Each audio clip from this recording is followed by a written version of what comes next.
Matt now. No, I miss Pete Dunne, not Butch. I like Butch. I said Pete Dunne. Well, Butch is here, and so are we. Let's hit intro. It's time to start. Enough of the code switching. Been hitting my soul. Been on the ropes. I'm ready to grow. So get to know me. Keep your head up. I want you to grow. Singing in the shower is all fun and games until you get shampoo in your mouth. What? Then it's a soap opera. No contest. Wait. See it's gold on me. Surf's up, Want nigga. you to glow with me. The world been dying. Days is number. Check the climate. I'm It's This list is 16. some ass, bro. You with Cardi B over Illmatic. You put this over not just that. You put this over pop. You put this over Aquemini. You put this over rap music.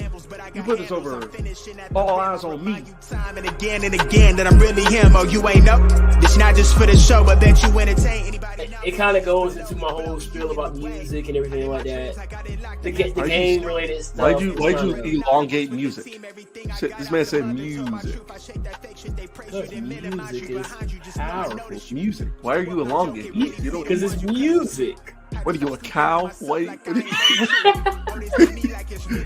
It's music. It's not music. I'm pretty sure there's only one you in. Yes. You have to put emphasis on that music. You're weird. You know, you're being weird right now, bro. Yes, I am very weird. Local neck.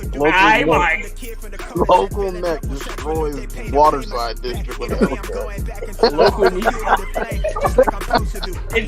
In the words of Chisel Don, it's local Negro. Right. Local esophagus shuts it down for everyone. There's something in the water. Yeah, it's a Hellcat. Oh my god, bro. Oh, that's why Pharrell won't come back. This nigga shut it down. We don't even have a stage anymore. He just came down here doing like 180. I don't know what happened. Oh my god. She agrees she really been here through the fall. She the only thing I need. I wanna be free. I know that they want me for my ideas. So they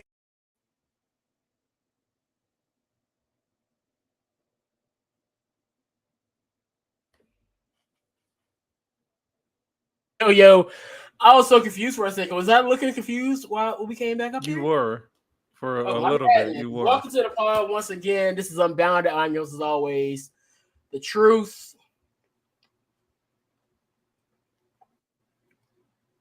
Are you It's good? not music. It's music. Goodness gracious. But along me, I got my boy, the outlier Isaac. What's going on, dog?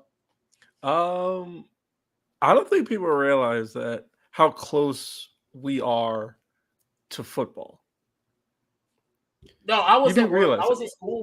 at school. And I just looked at the calendar. Like, do you know how close it is? Oh, You know yes. the first preseason Next game Thursday. is? Next Thursday. August 4th. Literally August 4th is the first preseason game. Football is right around the corner. That's my last day of summer school. That's gonna be a great day. I believe The Hall of Fame game. The Hall of Fame game is the Raiders playing? and Jaguars. August 4th. Then it's off to the races from there. And then Shout out to Paddington Pembroke I saw for his that. win today. Yeah, I saw Paddington that. Pembroke is his name, ladies and gentlemen. Paddington Pembroke. Work Pembroke Mall. and then like the college football season, which I'm more excited about, I'm not gonna lie to you. I'm Starts really excited for college football too, man. August 27th. August 27th. We going to some Norfolk State games. I know we got Hampton in September, so I'm definitely going to that. Homecoming. Yeah, let me know when you go. Shout out to the rookie class of 2012. Long live 12. We about to be in our 10th year, a part of the greatest thing to ever grace the campus of Norfolk State University. Shout out to the Spartan Legion.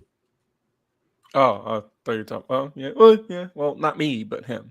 But yeah. That's kind of why I got this green and gold kind of aesthetic. 2012 was like a chill year for me. it picked up in 2013. That's for sure. 2012 was interesting. Yeah. Yeah, it really was. Yeah, no year was worse than 2017 for me, but that's another story for another time. So, Ring of Honor. What has been keeping you going this week? Well, like I said, Ring of Honor's back. I've been confused by AEW. But Me too. my brain is telling me not really to trust the process, more like whatever. Who was in the ring with Boom? I was very confused by that main event. No, I'm not. Yeah, I was very confused by that. However, I'm standing by my prediction of Eddie Kingston somehow becoming world champion by the end of the year. I'm standing by that. At this point, though, I don't know. I think it'd probably be a better chance at TNT. Well, I'm trying to be optimistic, but either TNT or world champion. I see him. I see Eddie Belt. I see Eddie Kingston leaving. I see Eddie Kingston leaving 2022 as champion of some sort, either TNT or world champion, either or. Who is this guy that JD? Is that JD Drake? Who? Which guy? I'm looking at the 0 hour for Dub Before Dishonor. Oh, so you're watching it? I just clicked on it because I was on YouTube trying to look at my stuff on.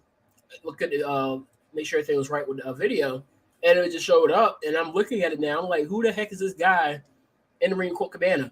Hey, that's what's his name? The ref. I know that ref. That's Anthony Henry. Oh, Asher Hale. Okay. Yeah. And it's so funny because as soon as you said it, 2 people just put in Anthony Henry. Well, 3. Yeah, that's Anthony Henry. I love the set. I like the set. I think what really pops it off is the lighting. You said it what?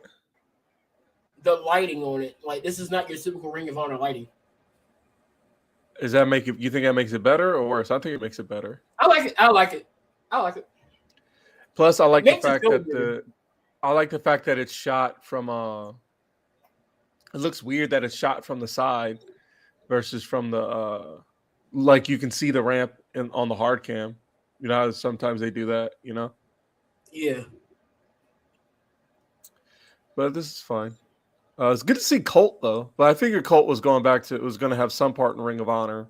That's why we didn't see him in AEW. So it only makes sense. I think that's the case. Yeah. I do like the fact they went back to the old logo. Well, not old, but you know what I mean. It looks like the old logo. Yeah. I like that. But you know, Tony's a big fan of that time period too. Yeah. So it wouldn't surprise me. I see. While we're on the topic of I'm gonna talk about Tony a little later too. So I'm really really excited about Tony comments. All right, where do you want to start? Well, let's go ahead and start with that story. Let's start the big story, wrestling story of the week.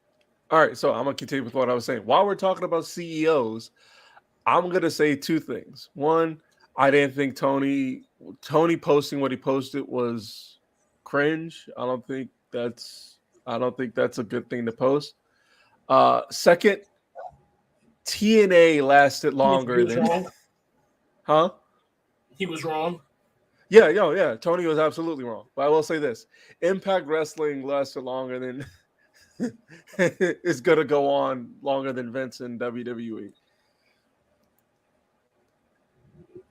It's possible. Think about it. Here, let me think. Vince being, when I say this, Vince being Impact has been on. A lot of people thought Impact was probably gonna die before Vince left WWE, and here we are. That's what I meant when I said that. Vince, it's essentially Impact has outlasted Vince's run, which is, if you ask me, that's pretty incredible. You know, Would you not agree? Yeah. I agree. You know. But go ahead and pull up this article so we can go ahead and talk about it. Also shout out to Kid Bandit for having they had a hardcore match with Drexel, and they whipped out a keyblade, a bar. They call it the Twisted Metal Keyblade. Essentially, a keyblade wrapped in barbed wire. I'm gonna send you the clip. It was pretty dope. I'm not gonna lie to you.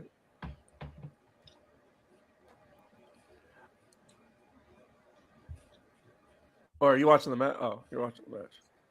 All right, let me go pull this up. All right. I'll share screen. I've been doing this quite a bit more. There we go. That's unique. Yo, Japan be doing some stuff. All right. That's... So I got this off of CNN. I don't really pay attention to like CNN, but it was like the first one to pull it up. So that's actually pretty cool. What? I ain't gonna hold you. That's pretty cool. All right, so let's go. I'm sorry. I was watching this video. It's this Japanese baseball player. He switches side. He's a switch hitter, and he switches sides after every pitch. Like he'll start off on the right side, pitch, go to the other side, and pitch, and take it. You know what I mean? He goes back and forth. It's actually pretty impressive. If I did feel like it'd be very irritating for the pitcher, I think that's the whole point. All right, let's go ahead through this. Vince McMahon, the former WWE chief executive, is retiring from the company. He said in a statement Friday, the news follows an investigation into McMahon paying millions of dollars in hush money to cover up alleged infidelity and misconduct with multiple women. As I approach 77 years old, I feel it's time for me to retire as chairman and CEO of WWE, McMahon said. Last month, a report in the Wall Street Journal said the company's board was investigating McMahon for agreeing to pay a secret $3 million settlement to a former employee whom he allegedly had an affair. A new report from the Journal came out earlier this month saying that McMahon had paid more than $12 million to 4 women, including one from the prior report, to cover up allegations of sexual misconduct and infidelity. Hold that term in there, sexual misconduct, and hold on to that one. The investigation, the longtime WWE boss agreed to step back from his role as chairman and CEO while the investigation was ongoing. His daughter, Stephanie McMahon, and President Nick Khan will serve as co-CEOs. So I think that Stephanie McMahon is the first woman CEO in professional wrestling. / sports entertainment. Shout out to her. Shout out to Steph. So shout out to Steph. McMahon. McMahon has said previously he is cooperating with investigators. His lawyer told the Journal that WWE did not pay any monies to former employees on her departure, which means that the money came directly from Vince. The WWE did not have any further comment Friday beyond McMahon's statement. McMahon has been a major part of WWE for decades, both behind the scenes and in the ring. The CEOs helped turn the company into a global brand and the media powerhouse, which currently has deals with Fox and NBC Universal. McMahon also helped elevate many famous wrestlers like The Rock, John Cena, and Stone Cold Steve Austin. We'll go and finish the rest of this. According to the Journal, the women and all whom were involved with WWE signed agreements with McMahon that prohibit them from discussing potential legal claims against or their relationships with the 76-year-old executive. The Journal said McMahon paid the woman over a period of 16 years. On Friday, McMahon said the company will continue to entertain you with the same fervor and dedication and passion as always. I'm extremely confident in the continued success of WWE, and I leave our company in the capable hands of an extraordinary group of superstars, employees, and executives, he said. As majority shareholder, I will continue to support WWE in any way I can. He ended his statement with the company's signature phrase, then, now, forever together. So, not me, but not together with me. I want to touch on this misconduct. Okay. Now, when you hear that word, actual misconduct, with the S in the beginning of it, what is your first thoughts? And also, we are on TikTok. And you know how those people are. Some very uncomfortable situations definitely involve inappropriate touching, so to speak, stuff along that lines. Unwanted touching, non-consensual. Would you consider adultery as misconduct? Moral, yes. Yeah. Because if you ask me, I would definitely. It's moral misconduct, but it's also having an affair. What I consider having an affair. Because now, let's look up the definition of misconduct. Because are you asking what I consider having an affair misconduct? Yeah. Unacceptable or improper behavior, especially by employee or professional person.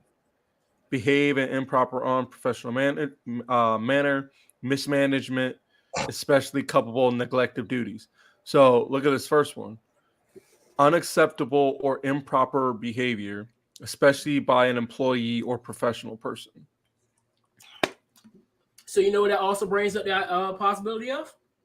What? Boss sleeping with a subordinate. Yeah. What is it? What do they call it? Fraternization, right?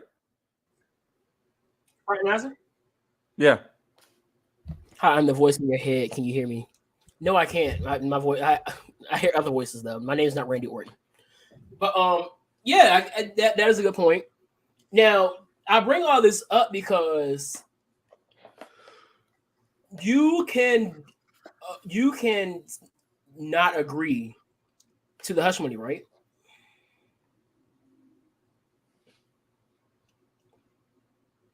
In order to receive hush money, you have to consent to that hush money, correct? Right. So go on. Everybody's saying so. All these four different cases that they're looking at as of now. Now maybe there are more cases that will come out that will be even worse, and there may be some people that said no to this hush money. And then I think then you have a legal criminal issue. Okay. Right now, everything seems to be civil. Okay. So I think we're dealing with a civil issue, and that's where people, how you doing?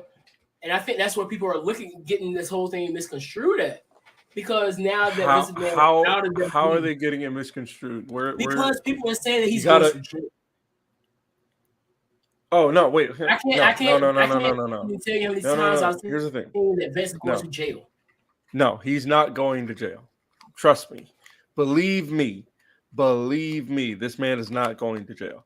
At worst, because as of right now, there is no. This is the situation Vince McMahon is in right now is pretty similar to the situation that our former president is in. At worst, both are in hearings or investigations that have not led to anything criminal. At the very worst, he's probably him retiring is probably what was going to happen. He would need to do at worst. Okay. Him losing the company. Him retiring is probably how this was going to end. He's still the majority owner. If people forget that.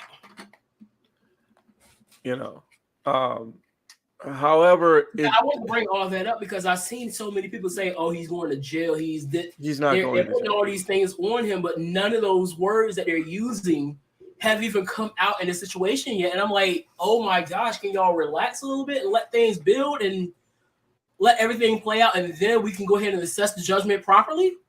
But this is how we have been programmed to react on the first thing and not at least give things time to build and get time information to come out, and then we go and move from there.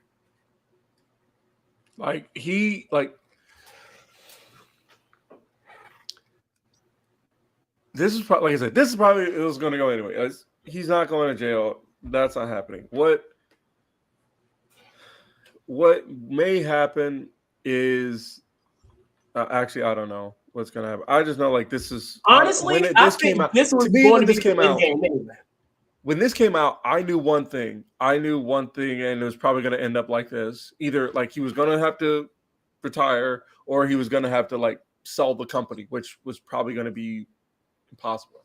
But the main thing I thought was, and I told you this, and I even saw the clip from SmackDown recently with Stephanie out there, and I'm like, and it didn't sit right with me, where she was like trying to get everybody to thank him. I'm like, okay, I can't.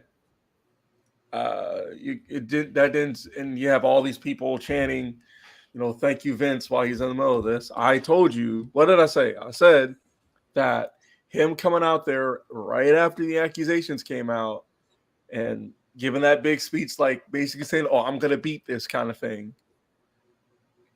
It felt wrong. It felt off. You know what I mean? And it's not gonna go well.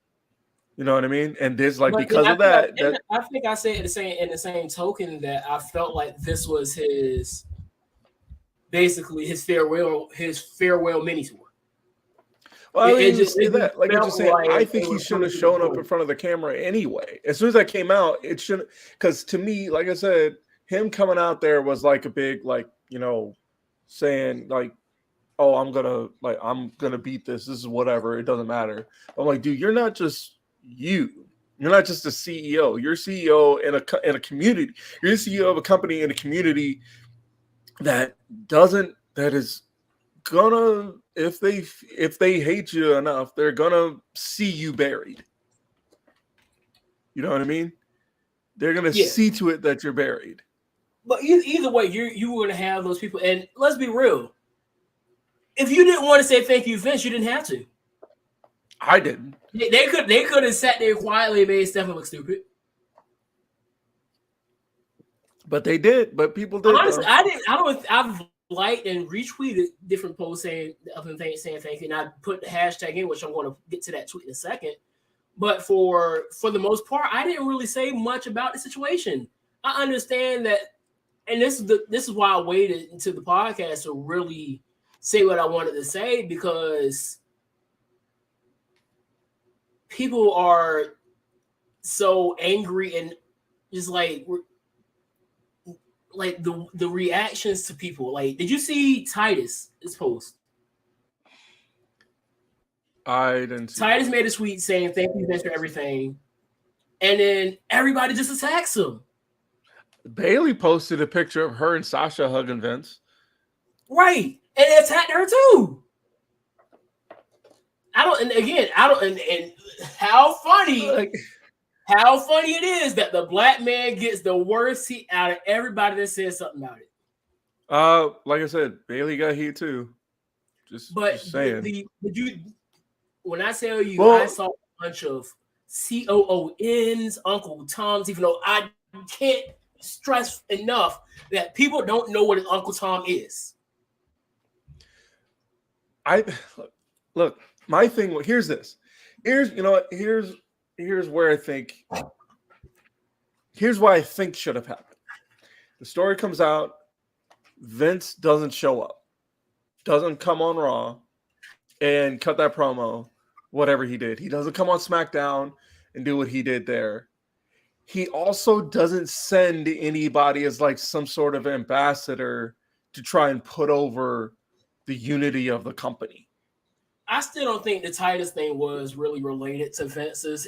I don't either, but the fact that you have somebody, your company is under a microscope right now because your CEO is under investigation.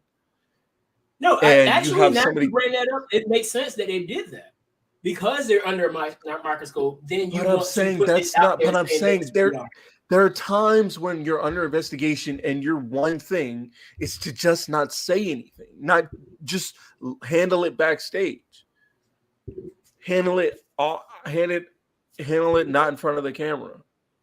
Don't bring it up. Don't send somebody out there to try and not cover it up, but cut.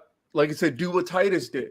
I'm not blaming Titus for doing it, but I'm saying that, and it's not saying it looks bad. It just looks bad more on the company because I'm like, what are y'all like? Y'all don't need to do this. Just run things like they've always been going, which I'm pretty sure you catch heat for that too. But you can't just address that in the middle of a promo. Again, address that in the middle of a match. Michael Cole bring that up on commentary, or you know what I mean. You can't do that. I'm saying you shouldn't have handled this in the public eye. Yeah. And I do think it needs to be taken into consideration that this is not as of right now, it doesn't seem to be a criminal investigation. And if it were to be a criminal investigation, I think that the handling of it would have been a lot different. If it were a criminal investigation, he would have one, probably went ahead and laid low immediately. Two, you wouldn't see him in the public eye or any of those things. So I think when you take all that into consideration, that this is not a criminal investigation, they took it a way that is not really the way that people think it should have been taken. And I actually agree with you. I also say this: the more this story lingers around, more it makes me think about Ashley Massaro. Because I just saw a tweet. I just saw a tweet that apparently she would go to Paul London, and Paul. I know you saw the story, and Paul London was caught heat for it because he was like trying to white knight, which is fair, but at the same time, like, why didn't it come out 10, 15 years ago? Because nobody would have believed her 10, 15 years ago, or not even believed her. Right. Nobody would have given a shit. That's going to forever be a dark cloud over everything that he's done. Yes, and that's something that he's going to have to deal with for the rest of his life. You're talking about Paul or Vince? No, I mean Paul is going to eat at Paul for his reasons, but what I was thinking on was Vince. At the same time, it's like. So Paul told this is not on Paul, like, because if anything, you got to think about where you're at that time, you know, because that's any time between 06 to like. And you brought it up so many times that the lack of respect for women in that company at that time period was very telling. Yeah, so you knew that it just wasn't going to happen. So it was like any time from like 05 to like 08. And this wasn't the social media era. It wasn't. This wasn't the Divas era. This wasn't the Women's Revolution era. This 2 minutes. 3 minutes. This was the era where. This is the era where, like, you sit there, 2 women come out, 30 seconds later, match is over. This is post. This was the era. This was the era where. This was the era where. What was it? Where it was the era where you had HLA? Yeah, that was an HLA. But I'm just saying it's still in that darker moments than HLA. Exactly. Yeah, that still had like lingerie matches. Gone, Trish is gone. Yeah. This is literally dark ages. This was probably the darkest period of it. Yes. Because at this time period, they weren't looking for women's wrestlers. They were looking for models. I wanted to say something else, but I'm trying to be very, very. They were looking for icons of a certain type of nature. They were looking for entertainers of an adult variety and wanted to teach them how to wrestle. Now, however, I think they're kind of, because I think there is a how do I put it? I think there is a demand for that appeal, but it's not. Well, I mean, if you find a nice bar in Vegas, if you're looking for that kind of stuff, you can find a nice bar in Vegas. They probably do that stuff. But I think that's where and I think this is what NXT is doing well, because they're giving you wrestlers who can also tap into that side. You're talking about Nikita Lyons is the perfect example. Oh, like, NXT, I know. Athena brought up Mandy, but I think Nikita she gives you that is not forced. If it's not being forced, it's not forced. If you're just doing it naturally, it's perfect. That's what I'm saying. It just did. Like I said, it's not forced. It just is. And that's the same thing with Scarlett. Yeah. Oh yeah. Scarlett is a prime example. It wasn't forced, but when you're forcing it, it's not. It's just not coming off right, and that's what they were doing in that era. Now they're letting them be their natural selves in it, while at the same time putting on good matches. And that's why I enjoy the women's division in NXT. Right, and then but the thing about that era was that, like I said, it wasn't great. Like, Ashley Massaro. Here's how bad it was. Ashley Massaro was on the cover of Playboy, and during her entrance, and I remember this a couple of times over her entrance, when she would do her signature pose, her cover would like spark down from like her cover would, their Playboy cover would come down like a banner every time she would enter. And I was like, and now granted, at the time, I'm young. I really want to know. I don't know any better.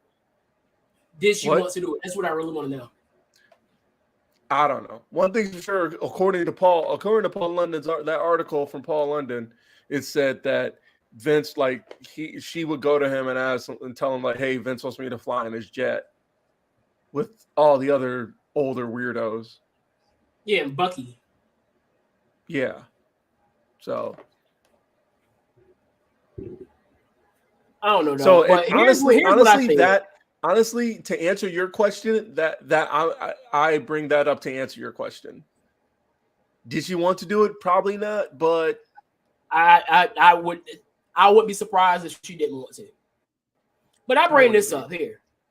So because I saw the outrage of it, and I saw everybody saying, "Oh, he's going to jail," this, that, and the third. I was like, y'all mad at fans for thinking Vince, but all these former WWE talents doing the same thing.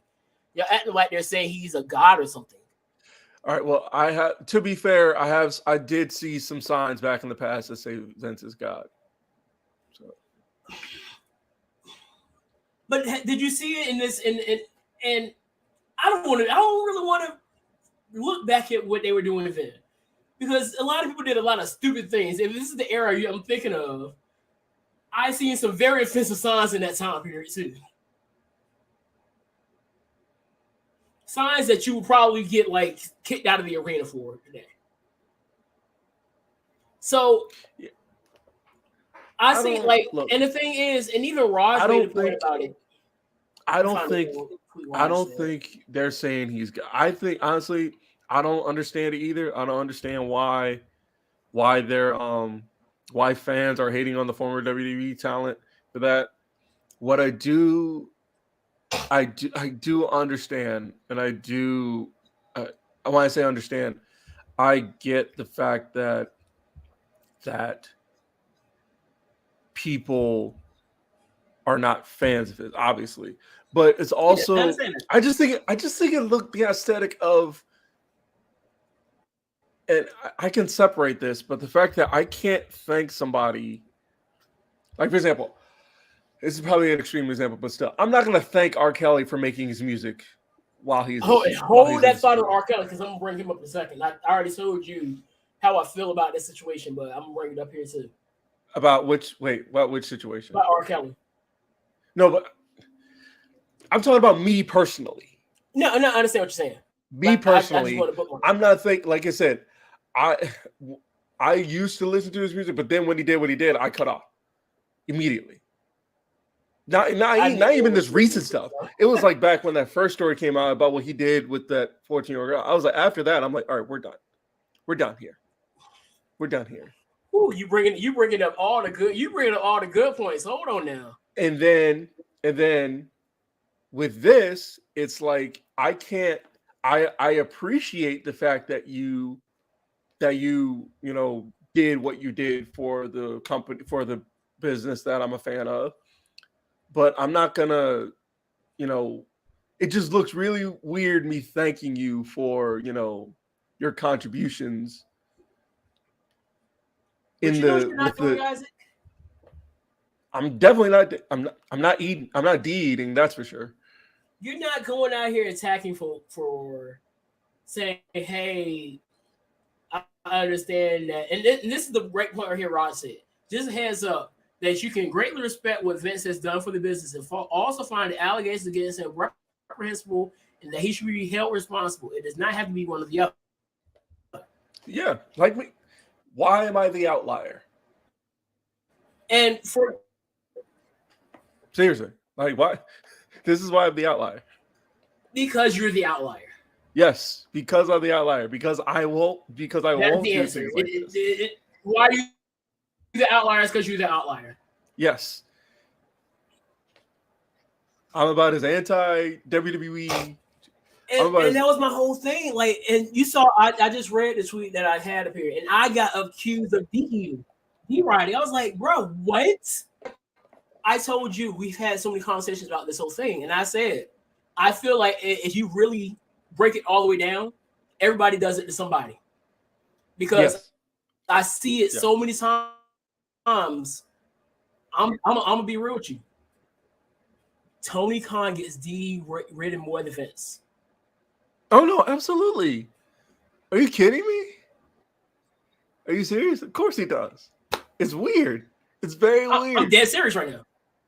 You know, I know. The amount of riding on Tony Khan IC is absolutely nauseating. You don't even see remotely the same type of energy towards Vince McMahon.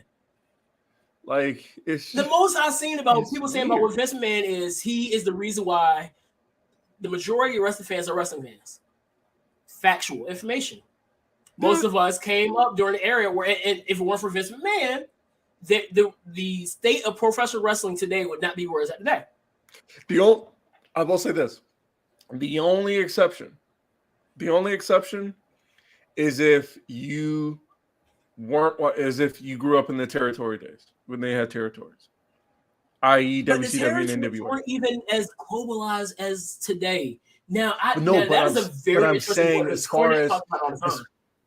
saying as far as like, because I imagine there are people who used to watch the old NWA and the old WCW, or the old ECW. My uncle used to talk to me about it all the time. Rest in peace. I know what I'm saying. I'm saying there are people who probably grew up in that era and watched those more so than they did any product that McMahon was doing. You know what I mean? Yeah. That's why I say they're the only exception. Yeah. If they're still wrestling. I would say about 75% of the people are in this bubble. Or inside of the Venn diagram. You're right. I don't know if Venn diagram is the right word to use, but it doesn't matter. And I know what you mean. And so I brought the Tony Khan thing up.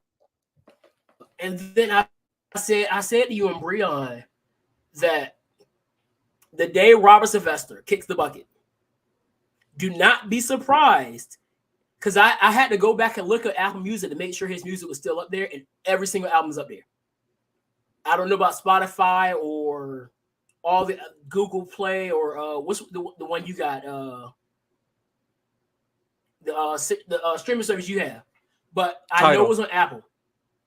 Tidal. There it is. Do not be surprised if his music is topping the charts the day he's gone. What's good, Marquise?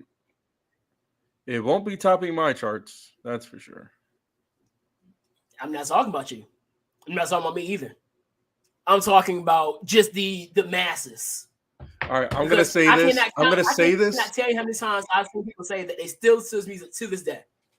All right, I'm gonna say this, and I don't care if I receive hate.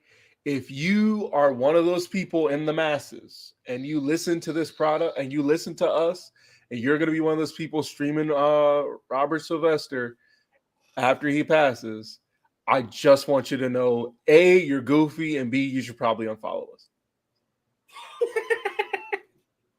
I'm gonna keep it 100. I'm gonna keep it absolute 100 with you. Hey, I ain't going that far, so you can follow Isaac. Yeah, you can unfollow. Yeah, unfollow me. Watch me talk about you. Like I said, A, I think you're goofy. I don't tell people unfollow me. I just want to talk about you. Yeah, but like I said, if you're going to be one of those people, A, I think you're goofy, and B, you go ahead and unfollow me. I'm just gonna be real with you.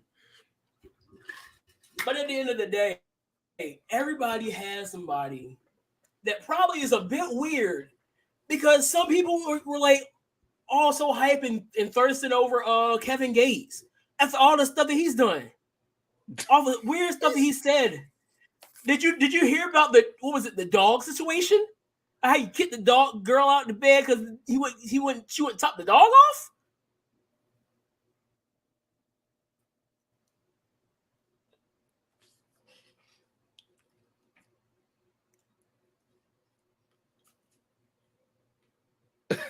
Are we sure this man's not from the sweet home Alabama? Wait a minit. I'm just saying. Just hold on. Hold on. Don't get me started on the political people that we had to vote for president in 2020. Both of them with allegations. Y'all out here blind support both of them. Oh, I was supposed to say that. We had two men that everybody was trying to push vote for. Both of them got allegations. And y'all sitting out here blind supporting both of them right now. But somebody saying thank you to Vince McMahon is problematic. At the end of the day, examine yourself and figure out who you riding on. I will admit, I think the only person I'm going to say, no, I'm not even going to say that. I'm just a huge fan of his. Kota Ibushi. At the end of the day, let's put it this way. Everybody got some skeletons in their closet that if it came out, somebody's going to look at you sideways. We just know what Vince's are. Yeah. What would it look like if yours came out? Somebody, and look, that's speaking for myself too. Everybody has something in their life that they probably would not want to be getting out into the public eye. Some people just worse than others. Well, the more I think about that, the more I think about that, the more I think about. As you say that, I took a brief examination of my own life, and I'm thinking, you know what? Because I'm an open guy anyway. You know, I'm pretty honest about things, especially, with people I know, like you. Like I was honest open, with you. But it's still some things I don't give to everybody. Right, not everybody, unless it depends on. I saw a post on Facebook. It was like, why don't men open up more? I was like, first of all, is it that we don't open up more, or is we just don't open up to certain people? Well, it's also that, and because people like to use things against us. Boom, and it goes right into my point, because you just can't let everybody know everything about you, because there are snakes in the grass, and a lot of times they will weaponize your issues, and then when things go wrong, they'll go out there and tell everybody about your business, and then that's how you get into the situation that you didn't want to be in.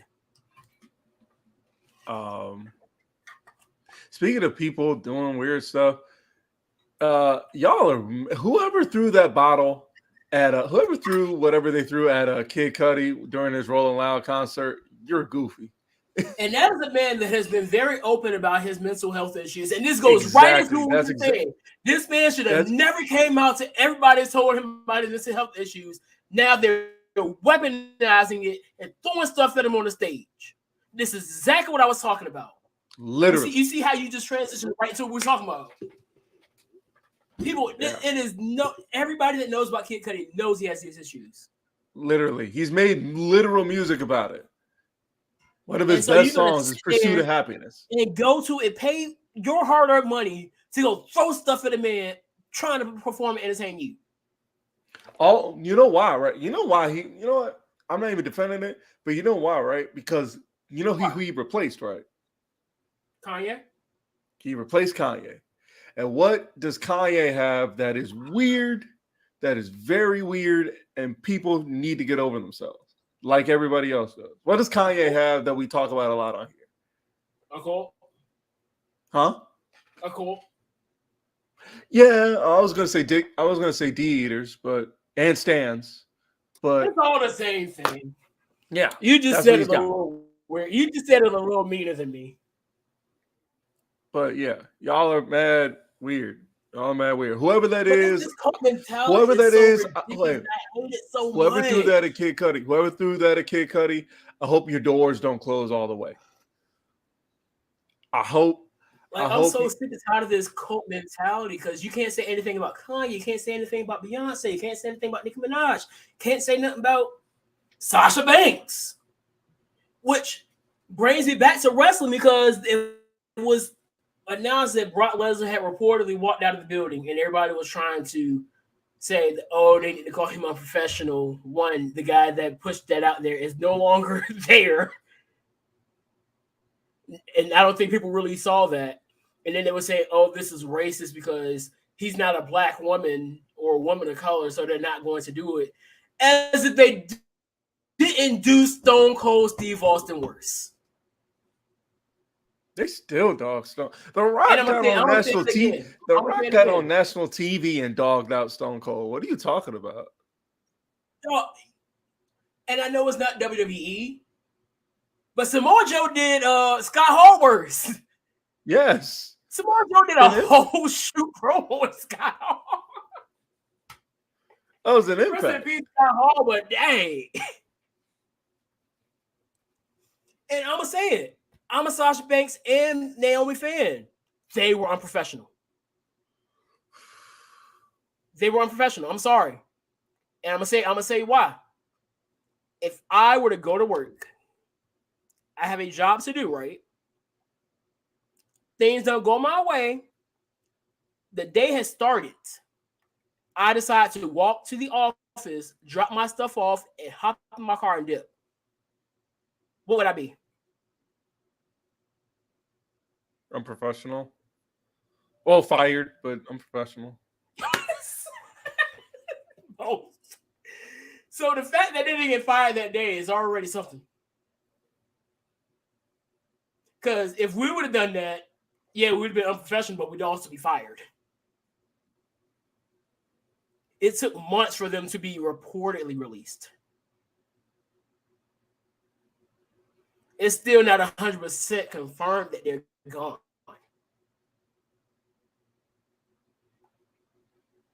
And so for people to get mad about, and yeah, was it kind of petty for them to go out and put it out in the open like that? Yeah. Were they wrong about it? Not necessarily. It was unprofessional. But it was unprofessional, but one thing's for sure. I can understand why they would do it, though. I don't. Got the Mountain Dew spark again. I don't understand it. And here's why. Okay, when I say I understand, you're doing a TV show. When I say I don't understand it, I understand it. I'm talking about the fact of where, now granted, the TV show is all that, but also it's the fact that it goes back to those titles. You know what I mean? The fact that you have them. I said I stand by it, but yeah. You have the titles. They're supposed to mean something. Supposed to. And you put them on people who can maybe make them mean something again. You know, only for them to not. Because you split up all their competition. So it's not me blaming as much as the man saying. With the pen.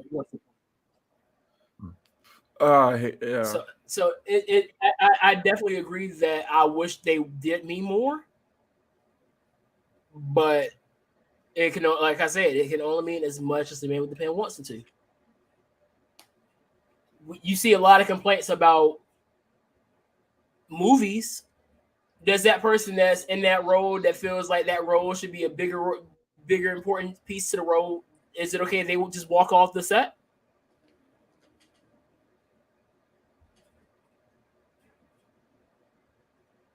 It was wrong. No, it was wrong. It was like, and just like it was wrong for Stone Cold to walk off from having a match with Brock Lesnar, it was wrong for them to do the same thing. And then put other people in this position where they were going to have a main event match. They didn't get to show up. They didn't get to have that match.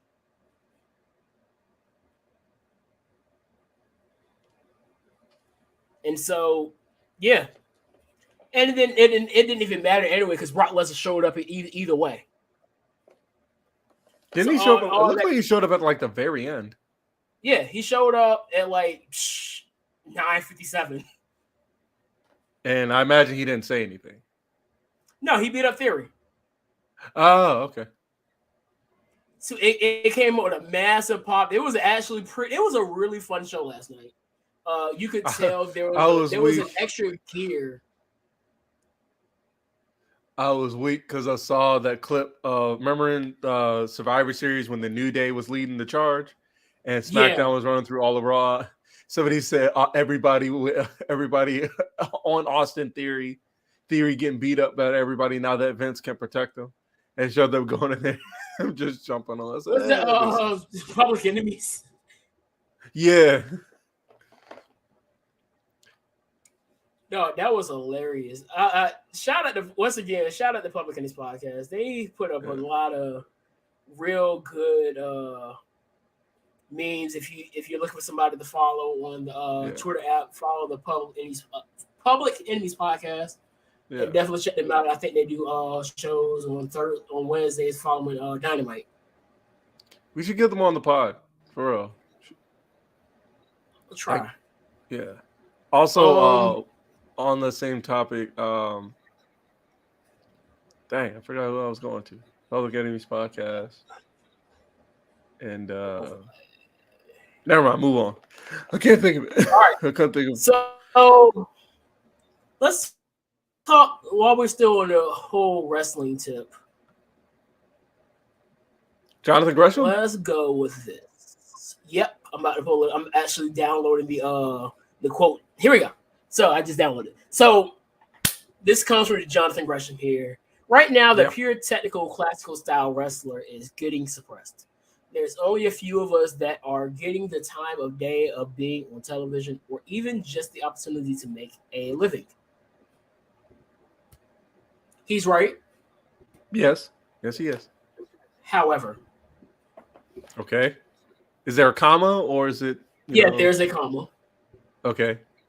When you look at the American, or I should probably say Western wrestling environment, okay, what seems to be the most important aspect when you look at the top guys across the board when it comes to the Western pro wrestling scene? What is one factor that really adds into it? I've talked about it so many times. Draw power. And what aids to that draw power? Is it being a good wrestler? 18 to 49. 18 to 49, right? But is it just being a great wrestler? Is being a great wrestler really the thing that it seems that modern Western wrestling fans want? What's happening? Well, they love Kenny Omega, so I mean, they love Bryan Danielson. There's why. But I don't think those are good examples, but you know what I mean. No, because again, the moment Bryan Danielson, Daniel Bryan got as big as he did, is what he added the entertainment factor into it. So all of it was one word. No. We're not gonna act like. And I know you're not doing this, but there's no way. And now, granted, they probably weren't on TV at the time. I'm not gonna allow, and I don't think you're doing this, but the idea that Bryan Danielson wasn't good until he got to, and I'm not saying you're saying this, but the idea that people say, "Oh, Bryan Danielson wasn't good until he got to WWE," is absolutely ridiculous. No. I'm not saying he got. No, I know. Good, I know that's not what you're saying. Great. I know that. I know he was. It kind of shot through the moon. But the thing is, it's like, think about the style. I think about his natural style. Yeah. Which was that technical style. He was dominating ROH as we're watching He was dominating ROH for like what 5, 4, longer than that, like 8 years. Mm-hmm. Until what 2010 he got signed, or 2008, 2009, 2010. Yeah. Then so for like 8 years, he is dominating, and then Ring of Honor, he's world champion for like a year, using that technical gift that he's been given. You know, so to say that it's not good, and it's being suppressed, it's facts. It is facts. And then another tweet, a part of the article that he brought up, is the fact that in his case, you know, because he's small. First of all, do y'all know how weird some of y'all sound joking on this man because of his height? What are y'all like? Dude, 6? It's pretty short. Are y'all like 6 years old? Really? Is that what y'all are doing? Y'all really making this fun of this man because of his height? Now, granted, when I met him, I didn't stand next to him. When I met him, I didn't stand next to him. I do have a picture with him. I don't know what I did with it, but they're made for each other. Okay, let me say that. They are made for each other in the best way possible, and I wish nothing but health and happiness to Jordan and Jonathan. Seriously.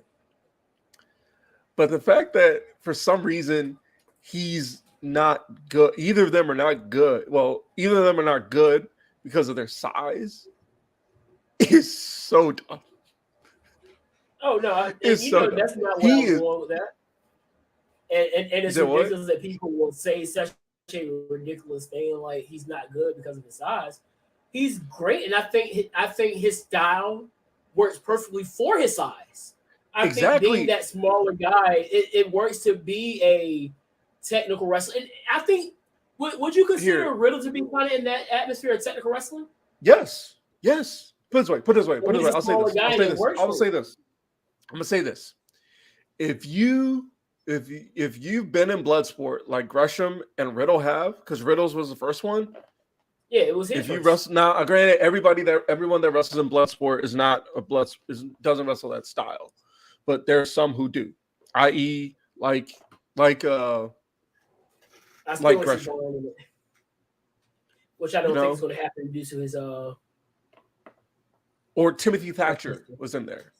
Yeah, shout out to Timothy Thatcher, one half of the GHC Tag Team Champions in Noah right now. But like take Zack Sabre Jr. for example, right? And I don't want to make it this way, but you don't hear this for Zack Sabre Jr. And I love Zack Sabre Jr. But Zack Sabre Jr. is 6. He's taller than me. He's 6'3". He's lanky. He's mad lanky though. Exactly. But he's small. But compared to think about the guys he wrestles. He's wrestling like Tanahashi, who's like 6'2", freaking out here. Yeah, you know. He was wrestling Okada, who's not lanky, but he's still tall. And he's got build to him, you know?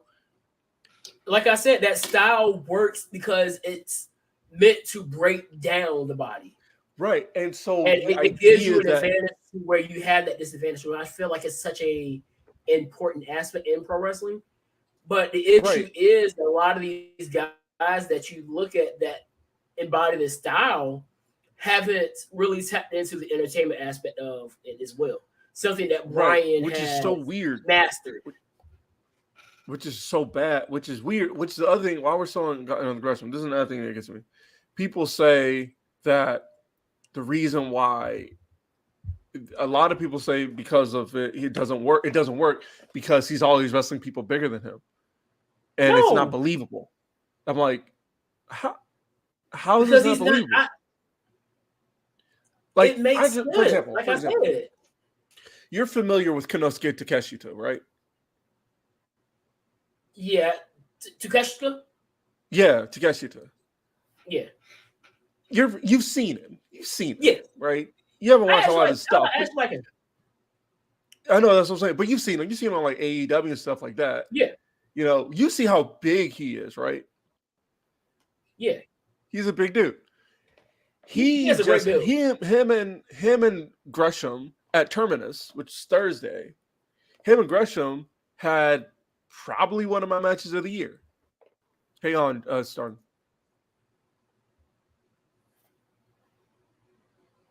Wait, what? What? Oh, I know why they're doing this. They're starting off with Claudio versus Gresham. I think FTR. I think FTR and Briscoe is going to FTR and Briscoe is going to close. You said what? FTR and Briscoe is going to close, man. Which I think that's the one thing I've always liked about ROH. They really take pride because they always put those belts on people who are like good. You know what I mean? Like to the point where if those tag belts are in a spot or on people and they have a feud going that is main event worthy, they're going to make it main event worthy. You know what I mean? Yeah. Like, for example, every time they have it in like a ladder war, the ladder war is always going to main event, like it did at Final Battle 2018. It makes sense. That Final Battle, because I was against the Bucks, SoCal Uncensored, and the Briscoes. You know, it was great. It was good, but still. But yeah, I think the biggest thing here that's really hindering a lot of these guys, because I'm trying to think of somebody outside of Brian Danielson, that has really mastered that other part that really gets you noticed. Like Cesaro Claudio was WWE, but we all knew what was the true hindrance that probably didn't register with Vince. It was the fact that he wasn't really well spoken on the mic. He was a great wrestler. And I said it so many times, being a great wrestler in WWE isn't really going to suffice. And it's so funny because I've seen a lot of people saying that Fabian Eichner, now known as what is his name? Vinci. I couldn't tell you. Vinci. I can't think of his first name right now, but it's his birthday. Happy birthday to him. And it was like, oh, this is the great value Cesaro. I was like, well, he can talk. This match is about to bang. I don't care what anybody says. Gresham Claudio is about to go hard. Oh, it's going to be a technical clinic. And I don't care what anybody says. I'm going to watch it. Code of honor. Like I said, I enjoy technical wrestling. I'm a big fan of technical wrestling. I said for so long, one of my favorite WWE matches was CM Punk versus Daniel Bryan Over the Limit 2012. One of my favorite personally was probably Kevin and Sammy, but technical wise, Sammy and Cesaro in 2013. And it was nothing but not even their 2 out of 3 falls. It was that one fall match they had in NXT at Arrival. That's what it was at Arrival. Who was that? Love that. Sammy match. and Sammy and Cesaro at Arrival. Oh yeah, they put on clinics every single time they got in the ring together, boy. We talk about do you think have you seen the Austin helmets? Say what? Have you seen the Austin helmets that have been announced over the last? All right. First of all, the Cowboys one is not new. That's a throwback. It's no. I told you it was going to happen. The Bengals white tiger helmet looks dope. That jersey. Huh? Yeah. Yes. The Bengals one looks sick. The Eagles one, I can't tell the difference. Is it just black with the white? It's black. Okay, it wasn't just me then, because I was like, I literally couldn't tell the difference. Dark. The Panthers' black helmet was dope though. So the Panthers got a black helmet. Oh my gosh, he's gonna be there all night. The Jets got a black helmet. They're gonna wear. They're all blacks. I think they're wearing theirs 3 times this year. He's gonna be swinging this man all night. Don't do him like that. Why is Cesaro doing this man like this? Because he's Cesaro.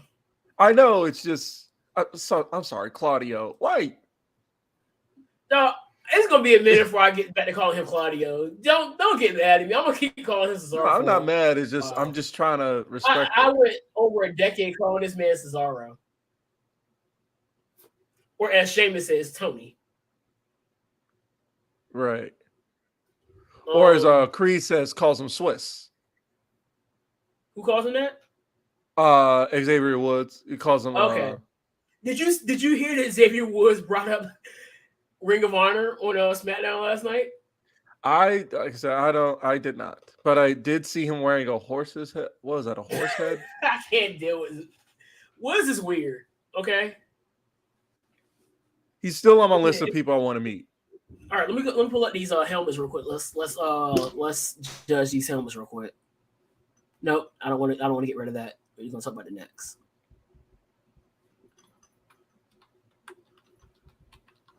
Is he still swinging?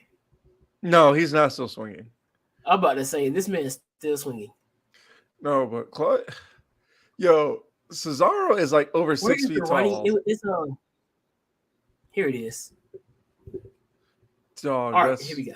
Because Cesaro is like over 6 feet tall. Gresham is 5'4". And this is gonna be awesome. Gresham's like I need short. I really need people to stop acting like Gresham. Like just because Gresham is short, he's not yoked. That he won't. No, he's absolutely yoked. It's ridiculous how yoked he is. It's because somebody said people out here joking about Gresham's. No, Jordan. It was Jordan who said it. Jordan was like people acting like people out here joking on Gresham's height, like he won't tie him in pretzels if given the opportunity. If he could, that's why I won't do it. That's why I won't send this to face. All right, so here's the Cowboys one. We already know the Cowboys had the white ones that they had before.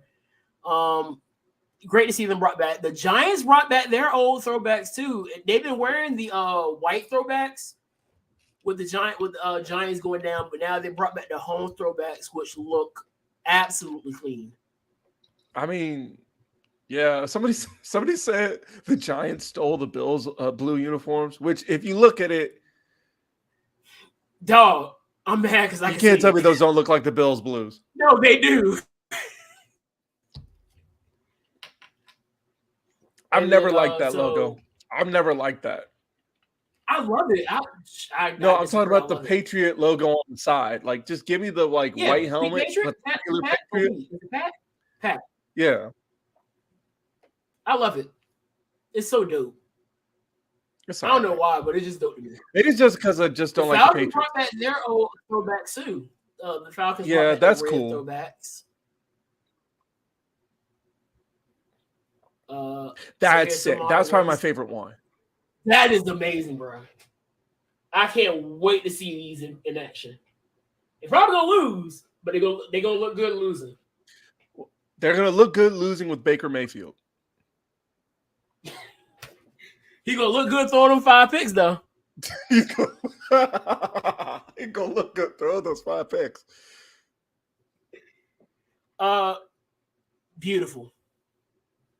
Yes, absolutely gorgeous. These are, oh gosh, they're gonna look good winning. Oh yeah, if there's any hungry team in the NFL right now, it's the Bengals. Because if I know anything about Joe Burrow, think about this: when Joe Burrow was at LSU, he had that they went undefeated that season, right? If there's anybody I know, I can tell after the rookie season he had and how it ended, I can tell he's hungry. The Bengals are definitely the team to look out for. Oh yeah, he showed it the next season. Oh yeah, those are. So yeah, these are actually really good too. Yeah, I think these are going with the red. I think this is going with the Reds. I don't like. So we already know about these. No, I don't never like the logo. That's the Commanders. I don't like the number on the side. Give me a W on the side. Isn't there a helmet that has a W on the side? The logo is at the top of the helmet. Isn't there a logo they have with the W on the side of it? A helmet they have with the W on the side? The regular one is the logo on the side. The black one has the logo right at the crown. It's like right here. Right. Yeah. I don't like this one. This one's pretty cool. Yeah. Those look good with the whites and the black pants. Yeah. I just want the Jets to be good. I really want the Jets to be good. Like, for real. The Jets have been through enough.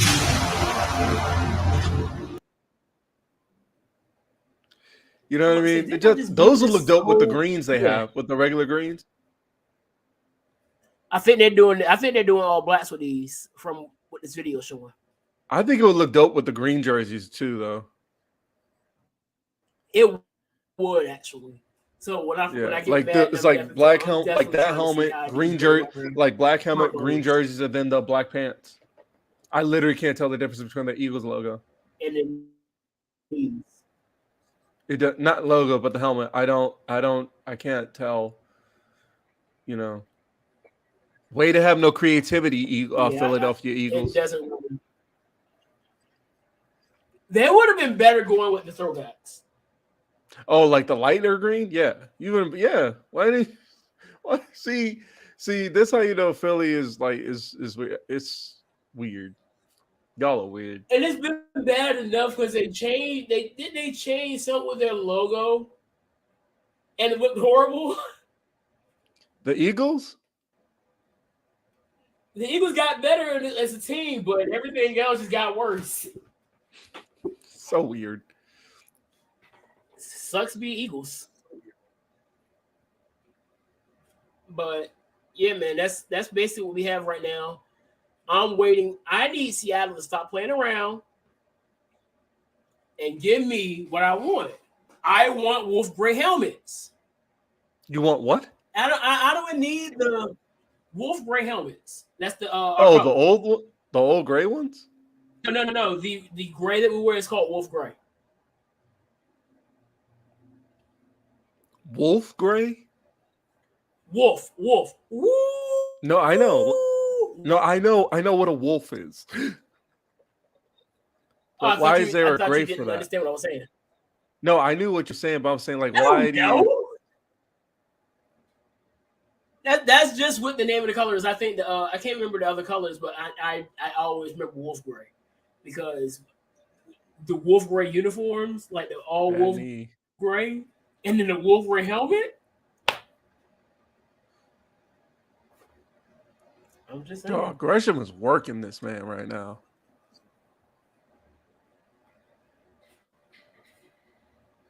Let's go ahead and get to this last thing, and this is the one I feel like is probably the most controversial conversation that has been going on in the world of social media. 1, 2, go 1, 2. It's Claudio's warning, by the way, and I want to clip this one. So I think what I'm gonna do for this one is I'm gonna clip this entire segment and put it on YouTube by itself. Cover it. 1, 2. Ooh. Oh. You're wrong, by the way. Gresham's winning. I'm not just saying that to disagree with you. I'm thinking Gresham by referee stoppage to where they run it back. Interesting. To let Cesaro build up some wins. Because think about it, he's only been here what? We'll see. But let's go ahead and talk. Let's go ahead and talk TV. I mean, I might be wrong. I'm just saying. Huh? I got Claudio. But let's go ahead and talk TD Jakes here. So okay. A few weeks ago, I think it was 2 weeks according to the video on YouTube, he and I think it was Father's Day. Because I'm not done with the sermon. Okay, never mind. You're right. I'm always right. You're right. I'm always right. What's rule number 1? The truth is always right. Rule number 2, if I'm wrong, the truth shall set you free. That too, but it doesn't matter. So on the video, I think he was talking because basically what I heard was the message was for fathers. So the title of the message was "Real Men Pour In," and so he's going through it, and then it was a lot of gems he put in there. Like in the first 5 minutes, I was like, "Yo, he's not wrong," but nobody saw that. He was something about. I did see somebody post the one where he was saying like, "Love gives and lust takes away," which I was like, okay, this man spit. How long was Gresham world champion? I'm sorry, I'm not ignoring you. I'm just since he got it at Mini Weekend. Because like I'm trying to, so that's almost a year, right? No, he won the Mini Weekend, right? No, not this past. He had it before that. I don't know. Not this year. He had that thing. He had that thing a hot minute. I thought he was pure, but I don't know. I may be wrong. So let's go ahead and read. Let's go ahead and look at the quotes that really. Before we even get to the exact quotes that got a lot of people mad, I want to at least bring up everything around it to try to give a little bit more context of what he's talking about. So, megachurch pastor TDJ suggested in a recent sermon that families are being lost in contemporary culture because we are raising up women to be men while subverting their femininity. The comments made by the leader of the Dallas-based megachurch, the Potter's House, came during a sobering Father's Day message. So it was Father's Day. Build Real Men Pour In. The message currently has nearly 600,000 views on YouTube. I wonder why. In his message, Jace explained that there is a divine order of creation, and when men are led by women, it breaks the divine order. I've heard many pastors say that. Real men pour in, Jake said. If Adam had not allowed Eve to pour into him, sin would have never come into the world. Sin came into the world because Adam broke the order.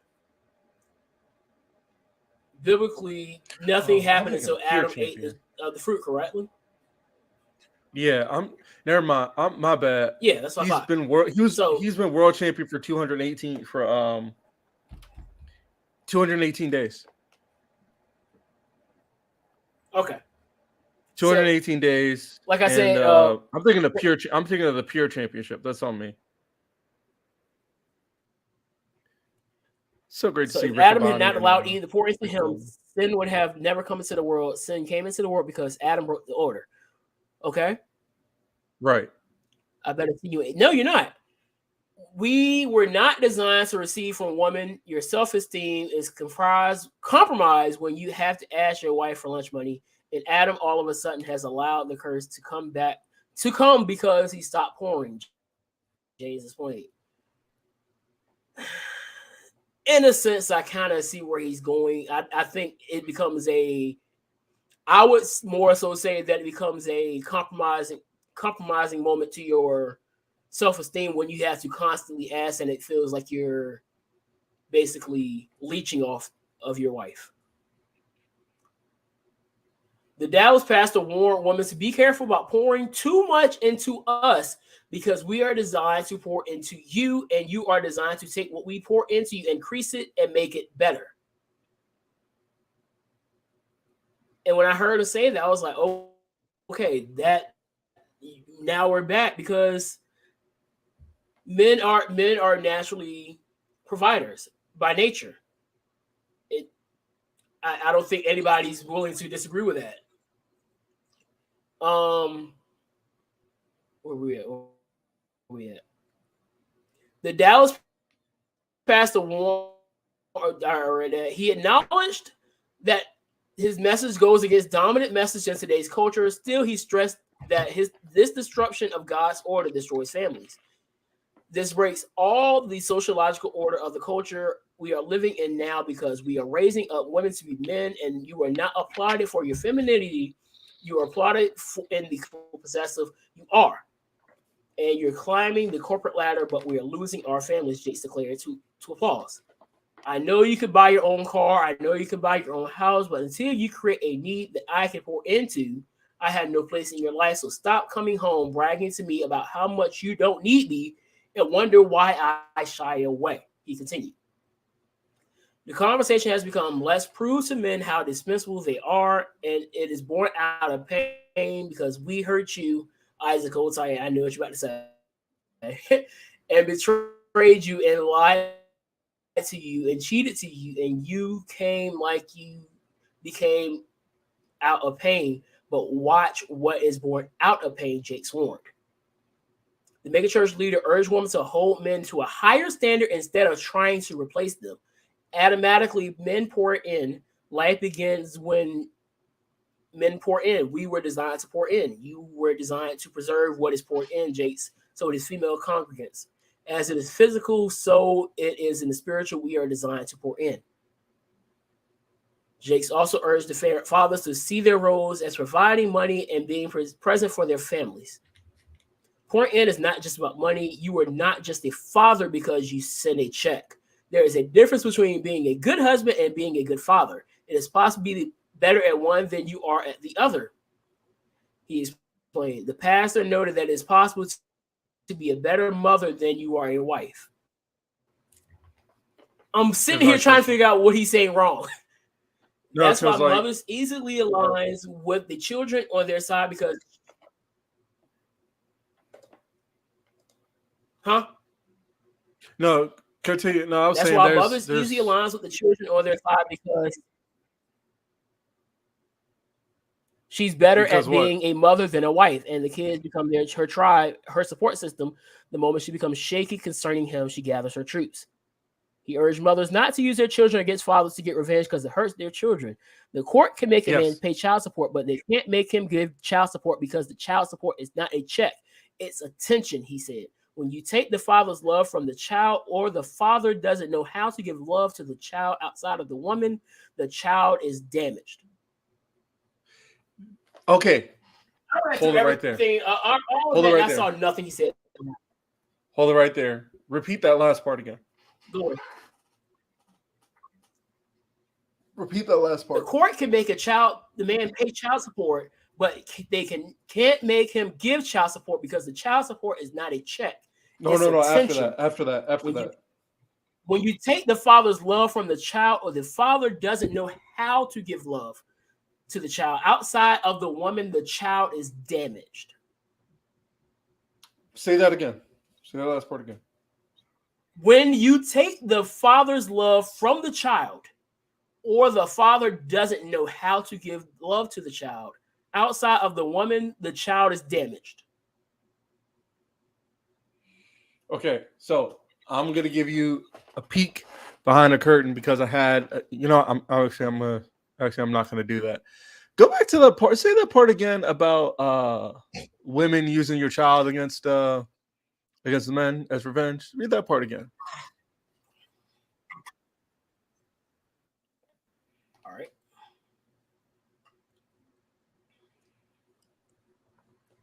You find it? Where is it? Oh, here it is.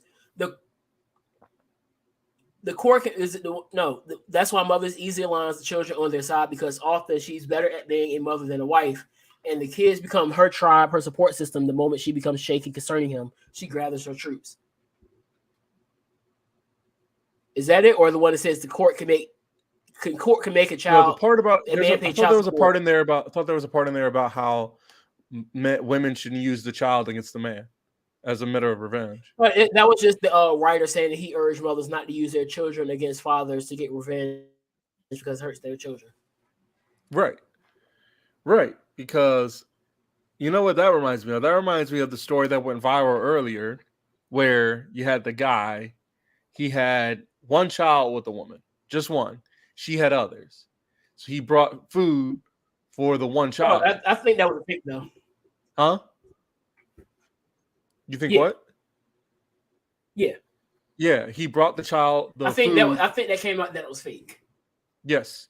He came in with food for the one child and she trashed the whole thing because she didn't bring food for all her kids. Like, no, I'm just here for the one. And then somehow people were taking her side, but whatever. Sorry that I can't see how that. But no. Here's my thing. All that was wrong. It was right. Yeah.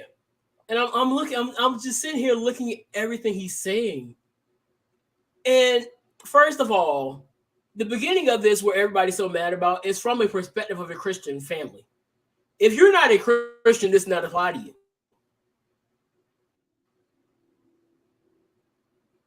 He's looking at this in a spiritual sense. So if you're looking at it from your point of view that has nothing to do with his point of view, 9 times out of 10 is not for you. So if that doesn't apply to you, if it don't apply, let it fly. That's one. Because he even says in here that he's talking about God's order. If that doesn't apply to you, why are you bothered? True. So continuing on with it, now that we're looking at it in that perspective, there's nothing saying wrong here. And even going back to, because I told you I had 3 words for this one part. He said you were applauded in the contemporary society by how tough, rough, nasty, mean, aggressive, hateful, and possessive you are. There are 3 words right now in my head that goes exactly with that sentence. What are those 3 words? Hot girl summer. Tell me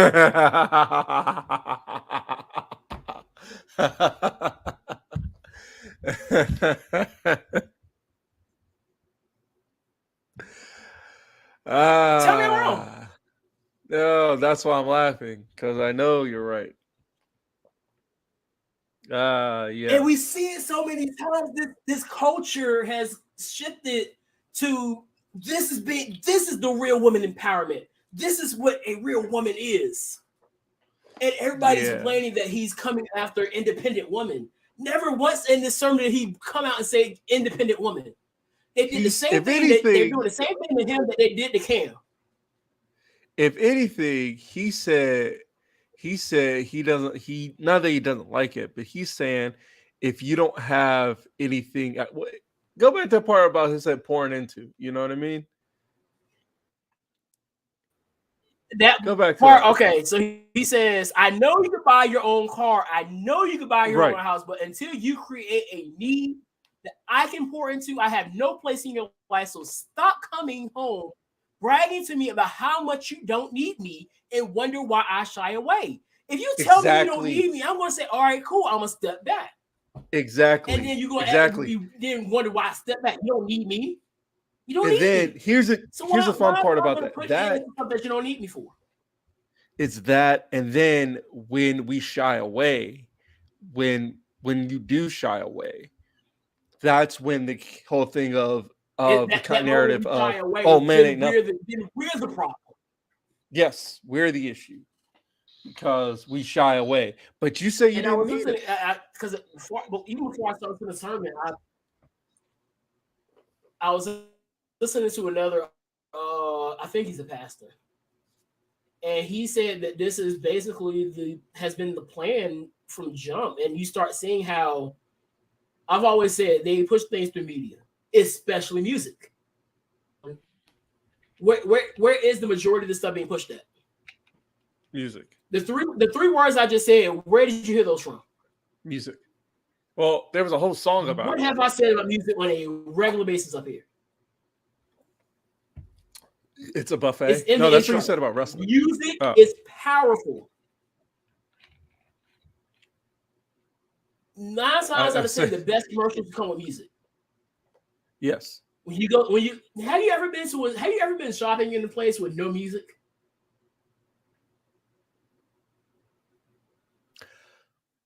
Yes. There's this place in Williamsburg. It's like a thrift store in Williamsburg that I went to.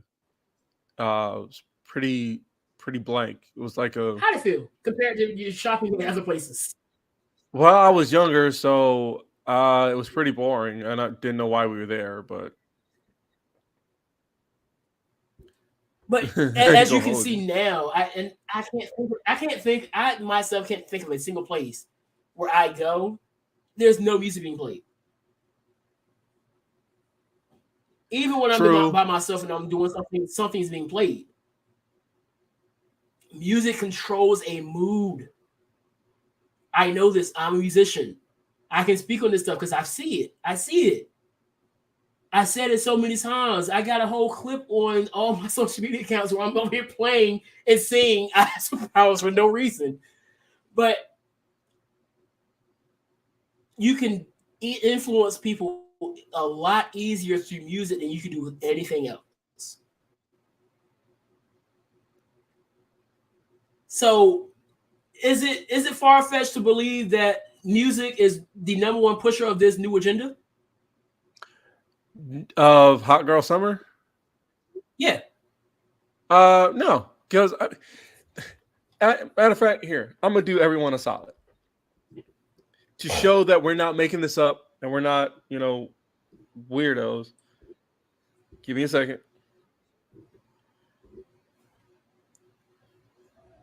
Speaking of this group we're about to talk about, did they make that list we hate? They didn't make that list we hate, did we? Did they? Who? Public Enemies? No. The City Girls. They didn't make that list we hate, did they? No, they did not. Okay, good. By the way, for those of you wondering who this is, there is a song called Hot Girl Summer. Guess who it's by? Just take a guess. I'm pretty sure you know. Just take a guess. And, Meg Thee Stallion. Meg Thee Stallion. It is by Meg Thee Stallion. It's Meg Thee Stallion. I think City Girls are up there, and I know that Ty Dolla $ign was up there. Tyler, yeah. Yes. Why do you think that is? Because this was hot. And the funny thing is, the reason I really want to talk about it is because I saw the stitch. And I think I brought it up last week on the podcast because I saw somebody using the excuse of this is why people don't want to go to church. So there was a lady on TikTok. Here, before you go any further, I'll tell you why people don't want to go to church. Because they don't want to go to church. That. And, well, I'm going to tell you this. I'm going to tell you why I don't think kids nowadays are less inclined to go to church than before. Now I'm not going to say this because, as kids, we had to go. As PKs, we had to go. We didn't have a choice. Is it a pomp and circumstance? So what? Is it the pomp and circumstance, the pomp and circumstance of the church? If you know what I mean.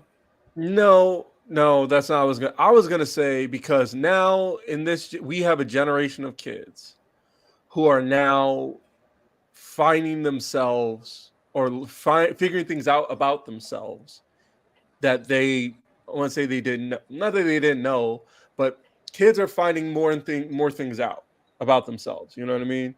They're discovering who they are kind of early, or some shape, way, form, or fashion.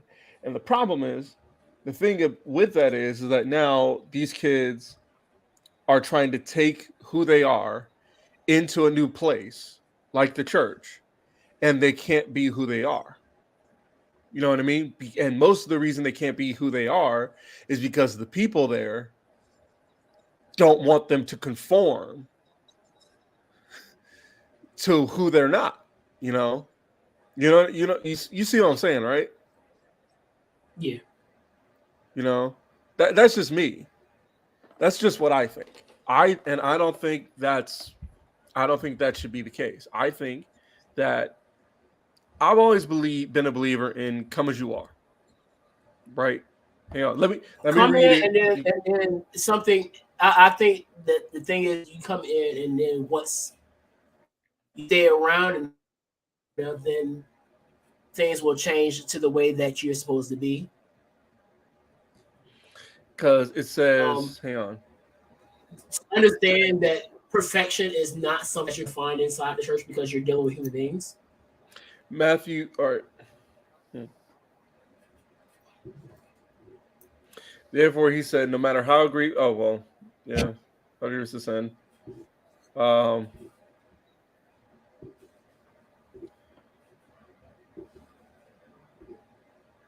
Also, just know that you're going to a building full of a bunch of imperfect people trying to be better. And I think that's the thing that gets lost in translation. It just lost amongst a lot of people. And so you start seeing that you'll walk into judgments of people. But like I said, because matter of fact, we didn't talk about it last week because the stuff came out after we finished the podcast. Because what's her name that was talking about being ugly and all this other stuff that was just ridiculous. And I saw people saying that this is why I don't go to church. I can't think of her. I cannot think of her name. The singer. Is it Burrell? Was it Kim Burrell? There it is. Yep. There it is. And I'm like, I saw it on Twitter. I was like, this is why people don't go to church. I was like, so you don't get disrespected at work and go back the next day?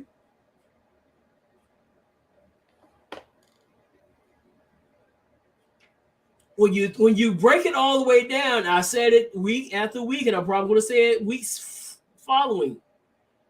You go to a place with human beings, just know there is going to be imperfections. There is going to be issues. We are an imperfect species. And once people start to realize that, I feel like we can move a few steps. But she basically was saying that to this whole situation here, that what TD Jakes said was the reason why people don't go to church. I'm over this entire excuse. What TD Jakes said was what he. I didn't hear anything wrong. And I think what happens is, and this is the issue with so many people when it comes to social media. We're headline readers. So it's so fun because I typed in TD Jakes women on Google. What is this? The third link I see up here is a YouTube video saying TD Jakes calls black women masculine.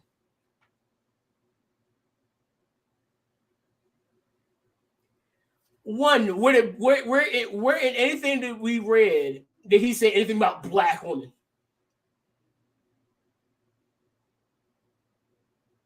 The word black was never said.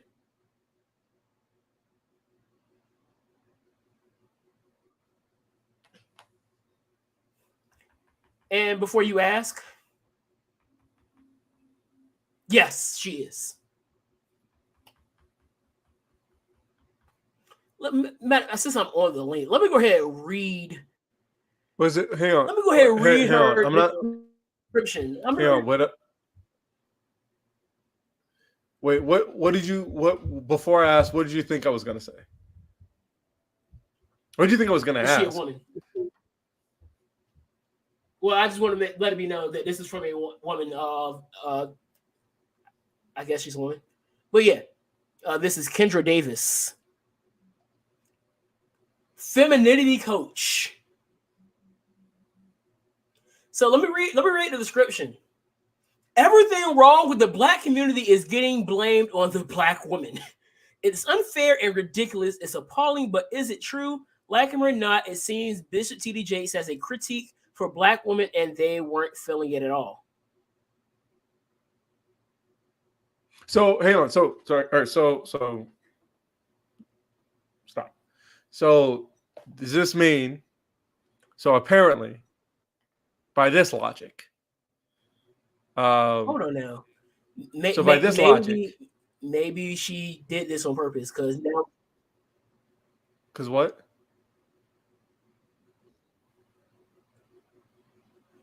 All right, so maybe now I'm looking at. I got comments now, and wait, we have comments. The comments on her post on her video. She may have been agreeing with them based on the comments that I'm seeing here. So I probably am going to try to skim through her 1 hour 8 minute talk.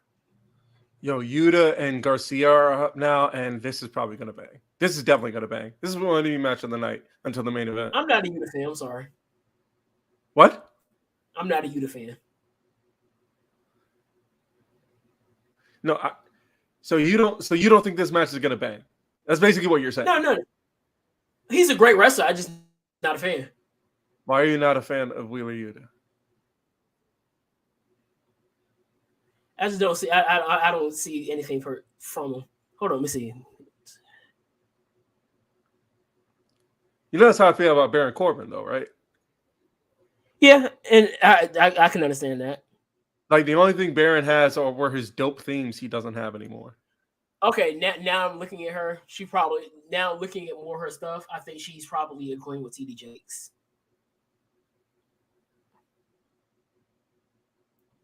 Dang, she may have suckered some folk in with this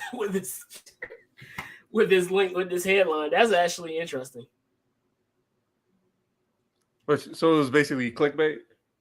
Yeah, but for the most part, you're looking at all these headlines and saying everybody's using "we're raising up women to be men,"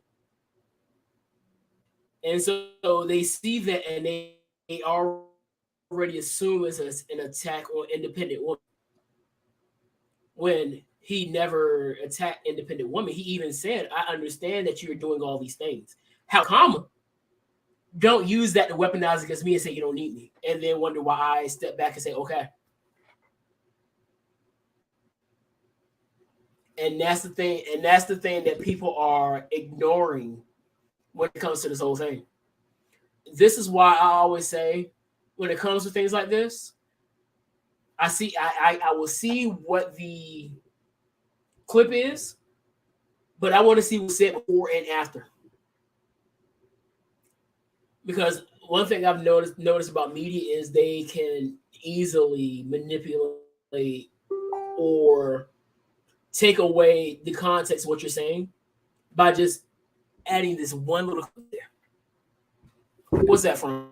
You just what'd you say? I just what did I say? Daredevil's getting a new season. Oh, Daredevil. The Daredevil from Netflix is getting a new season, and it's going to release spring 2024. So I'm going to go ahead and buy this ISOM comic. It looks interesting. What is that? What is that? So Eric July is starting his own little comic verse. It's called the Ripperverse. This is called the what? The Ripperverse. Okay. And I sat there and he basically explained the first comic that he has written, and it looks very interesting. Okay. So I definitely want to give it a shot. Plus, it's a blown business, so I gotta support.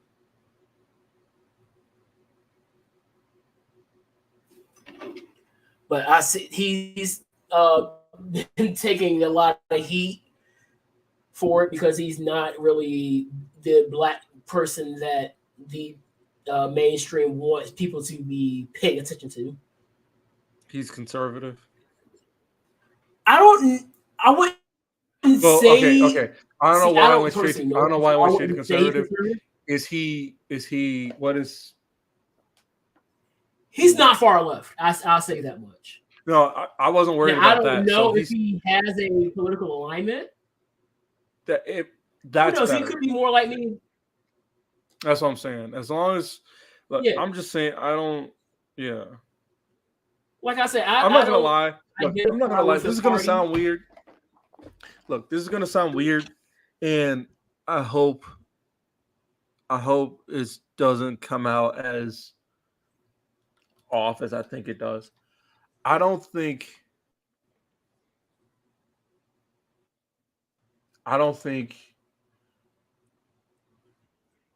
if you're black and you preach anti-blackness, I don't think you should be doing content about it. If that makes sense. Like, for example, if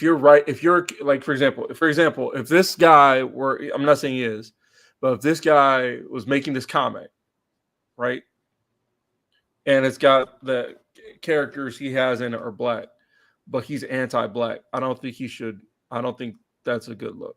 If that makes sense. I don't know why. Just random. That was a random thought. You know what I mean? Well, like I said, I have never really seen any of his content. Well, like I said, it's not him. I was just thinking in general. Like I said, I don't know about this. I'm actually kind of curious to look at it. But I'm just thinking, just it was just a random thought I had. It just doesn't seem like conservative, well, maybe not conservative rappers. That doesn't work. Like black conservative rappers. That's fair. That kind of makes sense. But like, he's libertarian. I'm looking at his Twitter account now. He's the co-founder of Being Libertarian. Okay, cool. All right. So he's like Killer Mike. I'll take it. Because Killer Mike is libertarian, like pure libertarian. So I can see that. Yeah. And no, I'm still tripping over that video of him dabbing up Candace Owens. Oh yeah. That entire video was funny.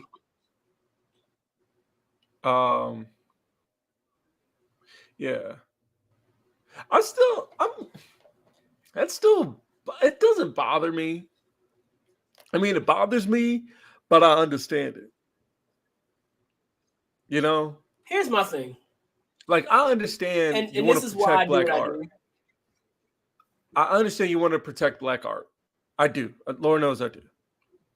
But it's the fact that you're trying. I feel like you could protect black art and keep. In this case, you can protect black art and keep YSL in jail. Oh yeah, Gunna in jail. I'm gonna be honest with you. I mean? I'll be honest with you. Certain art should be protected. Certain art should be what? Should not be protected. Yes, art that basically celebrates that culture.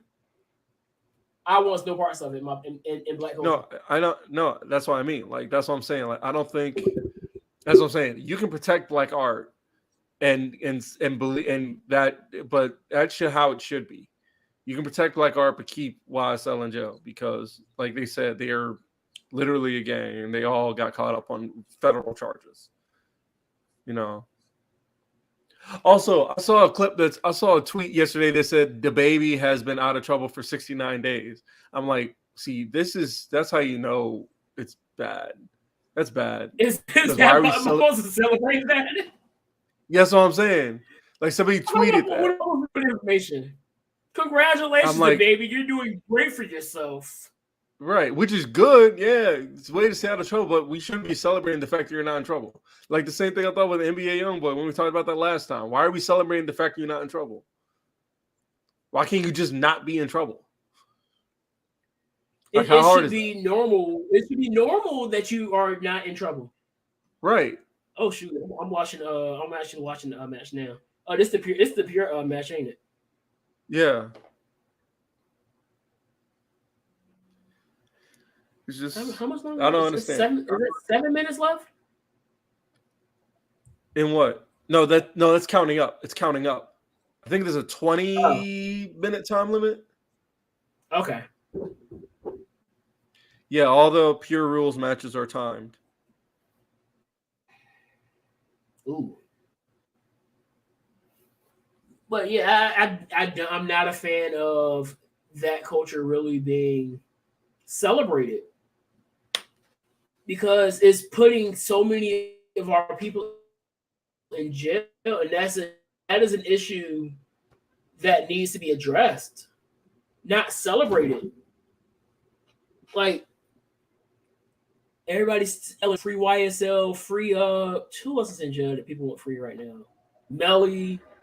I haven't seen anybody say free. It's like everybody we asking to get out of jail needs to be in there. There's not a single person in jail right now I want free. Just by like big name guys. Not even like because I don't know all who in jail. that don't need to be in there. I don't know. I just know that now, everybody that I know, jail, then yes, everybody that I know that is in jail should be in there, and there's no reason they should get out. Right. None. And I think I saw somewhere that let me double check and make sure I'm right about this, but I think Gunna's probably looking at life now.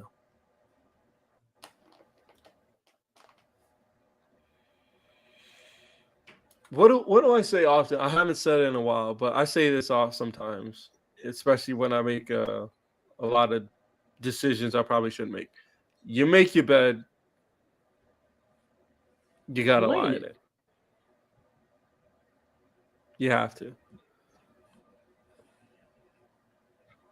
I don't know if and it's in real this or case, not, but the fact that people saying he's saving life. Dog, it's really weird. It's really weird that we watch people make their beds, especially celebrities. We watch celebrities make their beds, and then we come up with reasons why they shouldn't lie in them. Like we did with R. Kelly. You know what I mean? And in some cases, people knew R. Kelly for years. That's what I'm saying. We knew about it. We knew what it was. And then we came up with years and years of excuses of why he shouldn't lie in that bed. Years of excuses. And now we're doing the same thing for Melly, for YMW Melly. For YSL. Doing the same thing for Young Thug. For YSL, all of it. And I'm like, why? Why? We're doing the same thing. We did the same thing. They did the same thing with Cardi B. Remember when it came out about how she used to rob? Don't remind me. Yes, she admitted in an interview when she was a stripper, she used to rob dudes. She used to drug dudes and rob them. She wouldn't sleep with them, but she would drug them and rob them, like out openly. And people were like, y'all need to, are y'all not going to charge her with anything for that? You know, I was certainly like that. But for me, what wasn't even the fact that y'all were going to charge her. For me, the frustrating thing was part about it was the fact that she admitted it. And there were people like, well, she had to do what she had to do. Like, what? What? Why is that okay? Why is drugging somebody and robbing them okay? Why is that, you know, like, why is that a thing? You see what I'm saying? Let her lie in that bed. She made it. Let her lie in it. And people were like, no. But the energy isn't reciprocated to them. And that's why I'm like, people, we sit here and act like they can't be held accountable. Like, you see it all the time, and it was something that was put on Twitter, and everybody was laughing at it. I know what it was. The girl, it was at the gym, and the dude was doing pullovers. So he's laying on the bench. Oh yeah. I know the video you're talking about. Pullovers. And the girl just like put her butt in his face. Yeah. And I looked at it, and my sister was like, was it accidental? I was like, no. One, you got to know where you're going. So she put her butt in his face, and everybody's laughing at him like, that's not inappropriate. That's not. I'm putting it this way. If I were to do that, I would have been in jail. Ain't no laughing matter if a man do it. Yeah, no. That's sexual assault. Easily. I had to register as a sex offender. Easy. But when she did it, it goes viral on Twitter and everybody's laughing. Well, it's the same thing same thing that happened with the other one. With what did we talk about earlier with Kid Cudi? You know, it happened, and people were like, what? They laughing. I'm going to say it. Society does not care about a man's feelings. I was gonna say I think Thanos had a point, but okay. Society has no care for true. And it's so funny because I start the time, then we want to get mad. Why won't men open up? Because y'all don't want us to open up. And we do open up, y'all weaponize it. Y'all see? Did you see what I sent you about the dude getting cooked in the comments of that tweet? Yeah, that dude was getting cooked. Well deserved. Even though Gresham would ignore him and just that man got cooked over. That man got cooked over an open fire and served with two different sides.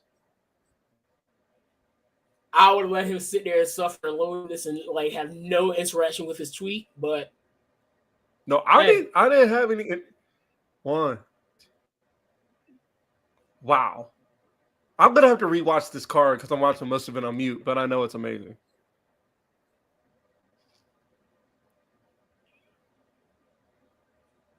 Where is it at? Hope he's okay. That man's a grown man.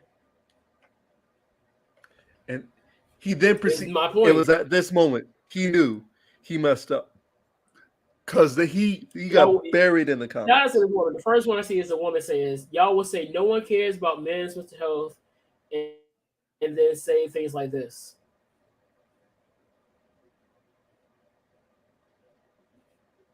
Proceed. No, just bury him. Bury this IQ ooga booga. 2 IQ ooga booga. Wait, what? What? The first quote tweet I see from 9 minutes ago, 2 IQ ooga booga take. How about the quote tweet and tag you? Oh, what? What kind of take? Ooga booga.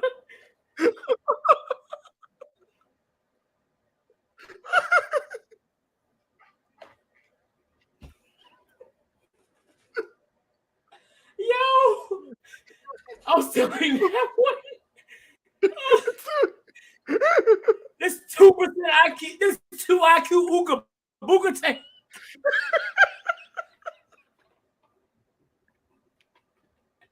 Yo, I'm stealing it. Hey, yo, follow this guy. He need more followers for this tweet. He's ooga.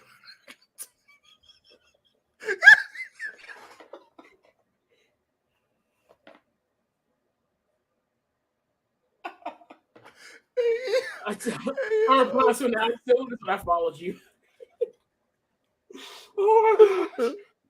He said a ooga booga tank.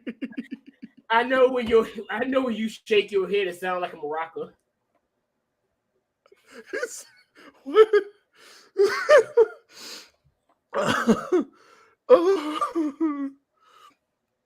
Oh man. Really hate brain dead takes like this. First Amendment is a crazy concept. Oh man. He said a ooga booga. It's the funniest thing I've ever heard. Yo, I gotta put this on Anchor. I think that's what I'm tired of an ooga booga take. Oh man. Oh my gosh. Oh, bro, like that. I will give the dude one thing in the comments. He took his L like a man. I'll give him that. What did he say? He said, you really thought you ate. Somebody said, you really thought you ate. He says, oh no, here comes the sensitive Kudi fan base. He says, or maybe she's just a regular hip hop fan. He said, it's not. He said, bro, it's not specific to her. They frying me right now. He said, I bet it's not only Kudi stands either. He says, you messed up. He says, all right, I'll take my L in peace. As you should. Then somebody said, as you should. So at least he's self-aware. Yeah. Oh, I'm sorry. That's one I just went through. He said he did say that he can't have feelings. He said would never say that he don't deserve it, but he's got to deal with it and move on. What? That's what I said. I said, dog, it's not that simple. Do we not realize that men dominate in suicide rate? I don't think we do. I don't think that's stressed enough. I don't think people take that into account. Men commit suicide more than any other. Men commit suicide more than women. Yes, by an alarming rate, actually. Alarming. Alarming. So I don't want to hear this whole thing. Like, and then somebody said it be. Let me go back to because I replied back to it, and she was right, and it just felt so bad to agree with her for it because she was 100% correct about what she said. She said, just a reminder, when men say y'all don't care about our mental health, that y'all be your own. And just like when it comes to black issues, sometimes the biggest opposition is your own people. All right, so here's the thing. So the age-adjusted suicide, all right, the rate of suicide is highest in middle-aged white men. This is according to the American Foundation for Suicide Prevention. In 2020, men died by suicide 3.88 times more than women. 69.68% of suicide deaths in 2020 were by white males. Firearms, 52.83% of all suicide deaths.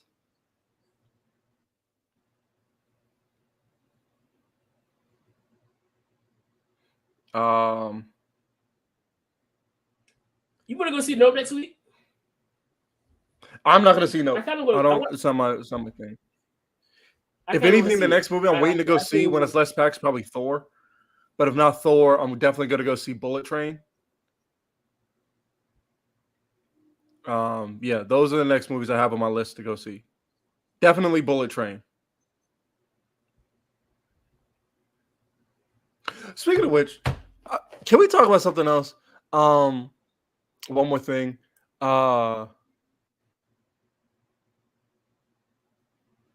Older black people are probably the most, and I heard Chris Rock say this, and he's 100% right. He said there's nobody more, well, in this case, he said there's nobody more racist than old black men. No, it wasn't him who said it. It was either him or Kevin Hart. He said there's nobody more racist than old black men. You know what I mean? I remember I heard it in a special, but I can't remember who. I can't remember which special it was. I think it was. What's the concept behind it? I forgot what he was talking about, but he said it. I think it was either "Kill the Messenger" or Kevin Hart said it in "Seriously Funny." You said Chris Rock. Either Chris Rock said it in "Kill the Messenger." It sounds like something Chris Rock would say. Or Kevin Hart said it in "Seriously Funny." It sounds like Chris Rock though. I think he said it, and it was, now I think about it, was either "Never Scared" or "Kill the Messenger." I think feel like it was "Kill the Messenger."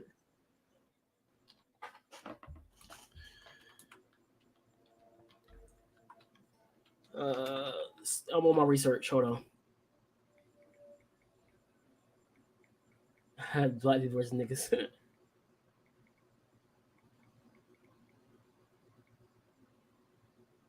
Let's see what I'm looking at. Is this a whole? All right, so he said, hang on, it's pulling up now. What am I looking at? Did somebody do a research paper on his? Did somebody really do a research paper? Are we looking at the same thing? Somebody did a thesis on this? Is this a whole thesis on? I cannot. From, I hope I pronounce this right, Alauddin State Islamic University of Makassar. I think, yeah. All right. Hey, that's actually pretty dope. I ain't gonna hold you. I'm about to say, I thought it was all in Arabic. I was about to read through and see if I knew anything, but it's not all in Arabic. It's in English.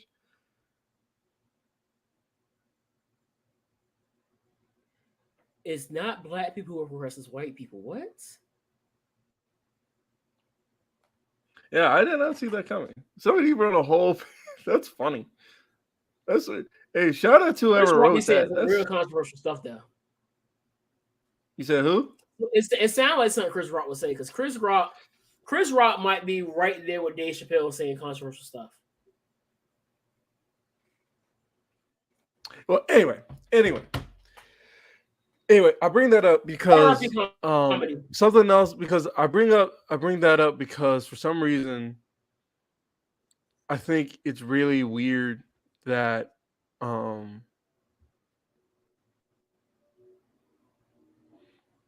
like to think that if there's any community that is less aware of itself and its own ignorance, it's definitely older Black people. Because all right, so there's this girl at my church. She sings, right? She sings, but the thing is that this one guy keeps calling her out of her name. He calls her a guy's name because she dresses masculine. And so she thinks this older gentleman thinks she's trans. And I'm like, that's why do you keep saying that? And it bothers the shit out of me because I'm like, I see this dude and the only time I see him is at church. You know what I mean? And so what bothers me about it is that I don't think that a lot of people,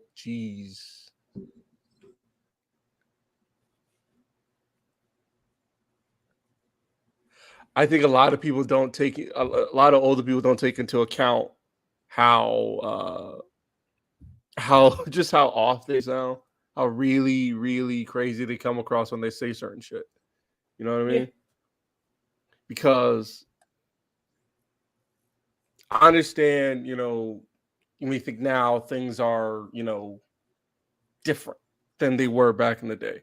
There's more people fighting different fights and more fights now than you would back then. But there's no reason to do that. You know what I mean? There's no reason to transphobia is real. All right. I'm gonna be straight up with you. I don't like the fact that community gets the hate it gets. Because I swear I don't understand it. I swear I don't understand the hate from all races, because how hard is it? And here's the thing about it. The only argument that we keep seeing from it is religion. Because it's against religious beliefs. No, so, okay, why else? I've seen some people even outside of religious beliefs that do it. And that's the thing, that it's what you only see. And that's why I'm like, I don't pay attention to what a lot of people say because they only see it from one side. I see the issue coming from multiple sides. And I'm like, at the end of the day, you are human. Yeah, that's what I'm saying. Whether we agree on lifestyles or whatever it is, when it comes down to it, your issue isn't with them. It's with yourself. It's a lot of real dark stuff about to be going down, and the reason why if we are to fail, it's because we're fighting each other when we shouldn't be fighting together. Right. And that's the issue. I didn't understand divide and conquer until this year. I am confident that if we were to get invaded by another country, I was going to say by another species, if Thanos were to come here and try and take us over, I'm pretty sure half of us would let him. I'm not going to lie to you. I would probably let him, just see how he would go about it and just pray that I'm not the one who gets turned into dust. But I'm pretty sure we would find a reason to not unite if we were to get invaded. There's always Some a of us reason would not say to. we had it coming. And they put it out there for you to be mad about it. So you see all these issues, and yeah, there are some horrible people in these issues when it comes to these, like the issue that a lot of issues that the left pushed, a lot of issues that the right push.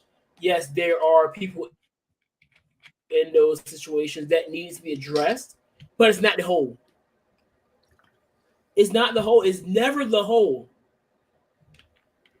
And that's where the issue comes in. You see it happening, and the mainstream media will push it in your face, so you're thinking that everybody's like that. They do it all the time, Yeah. and we just get suckered into it every single time. That's why you see when the news puts out all these different stories about who could kill Ray Ray, it's why are these black people doing this? When you saw some of the stories about different drag queens being arrested, different trans people being arrested, and things like this, why are they like this? It's not all of them. Just like we have some very horrible people within our community. Ooh. As a straight male, there's some in their community. There's some in any community you look at. There's horrible people. Yes. So when you're looking for a reason to hate somebody, you'll find it every single time. It doesn't matter what you want to hate. You want to hate people. You want to hate people with guns. There's countless stories for you to read about. You want to hate black people? Check your local news station. You want to hate white people? Just look at all the other things that's going on. Anything that you want to make yourself hate somebody is there for you to hate. It's there for you to look at every single time. I'm still laughing. They provide you with it. I'm still laughing. Ooga booga take. This man said 2 IQ ooga booga take. That man's a legend.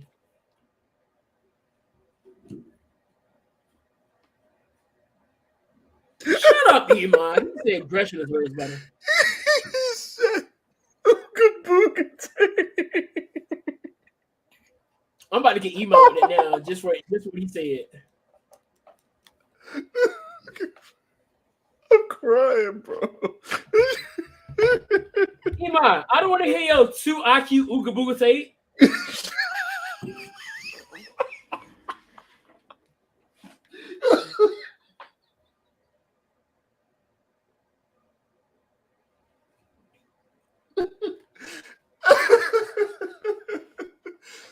I ain't got that for you, man. I gotta prepare myself for church tomorrow. What was his? I don't know what I was thinking. Oh, he said that. no, Gresham is. But Ema do be having some ooga booga takes though. Ema is the king of ooga booga takes. King of ooga. Shout out to Ema though. Oh, my eyes. Oh, my eyes are burning. That's hilarious. Oh, bro. Dog, Roosh and Dragon Lee are killing it right now. I'm happy to see Roosh is actually alive, man. Knowing that we almost lost, dude. From what I saw. But it's great to see him going. I've always been a fan. I can't believe we had, when they were when he was in Mexico, we almost got, he had it for a couple times until he disappeared. Cross actually joined the Los Ingobernables with Roosh, under Roosh. For a bit. I got one more thing and then we're going to out of here. What? All right, so let me get this. Yeah, we're definitely running this back. We're definitely running this card back. Because I haven't seen a bad match on the main, not on the main card. Where is it? I did. I want. It was such a great take too.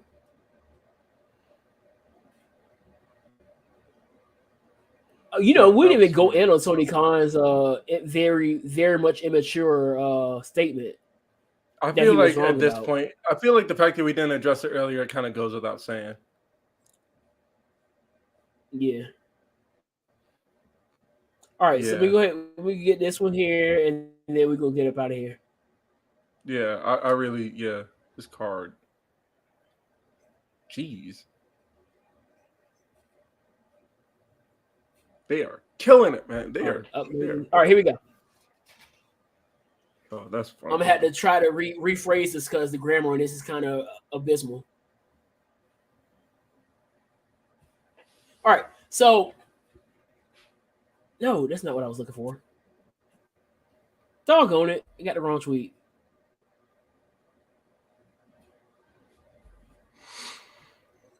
I sent it to I sent it to you. I sent it to the group because you even agreed with it.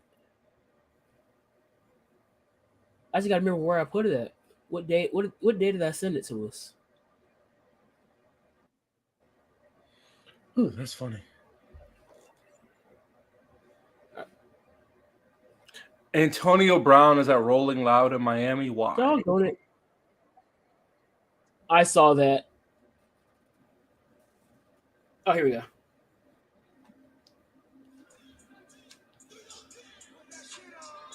Are you watching the video?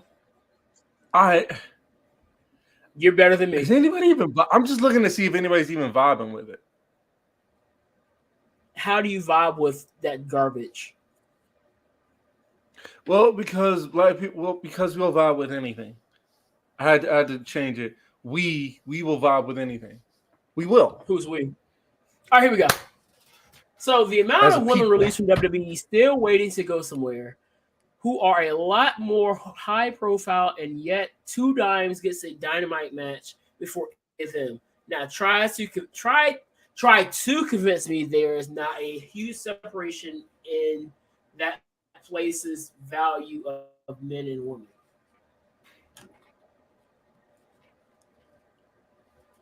I mean, you should have been able to tell that with the amount of time the women get on TV compared to the men, and usually how the women's segment is usually within a certain quarter hour. Yeah, more times than not, is usually in the same quarter, in that certain quarter hour. Have you noticed that, especially with the last week? I have. That's why. You know what I miss? I miss AEW pandemic during the pandemic. I think it was way better.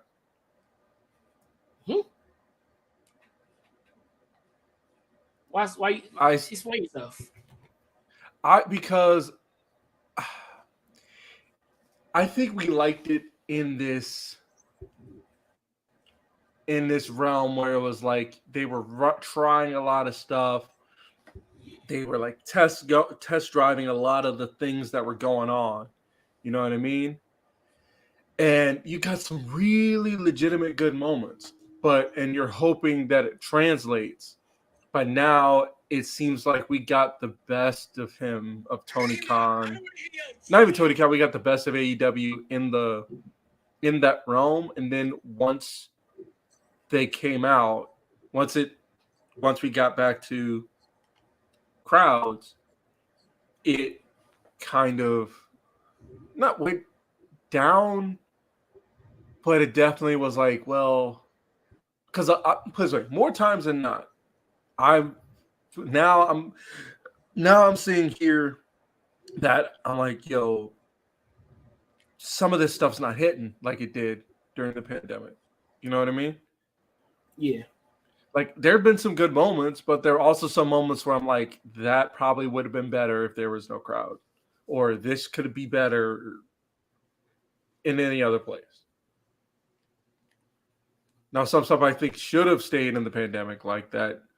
I don't think they should have done a barbed wire match. I don't know why they went straight there. You could have done any other kind of match, but I'm at the point now where if I didn't see another gimmick match on TV, it'd be great. I would be in the greatest mood.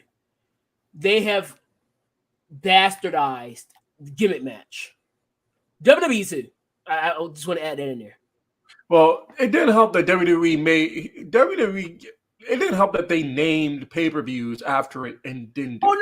We've talked about that all the time. We've said how it's ridiculous how they have a pay-per-view named TLC and Extreme Rules and Money in the Bank and Hell in a Cell.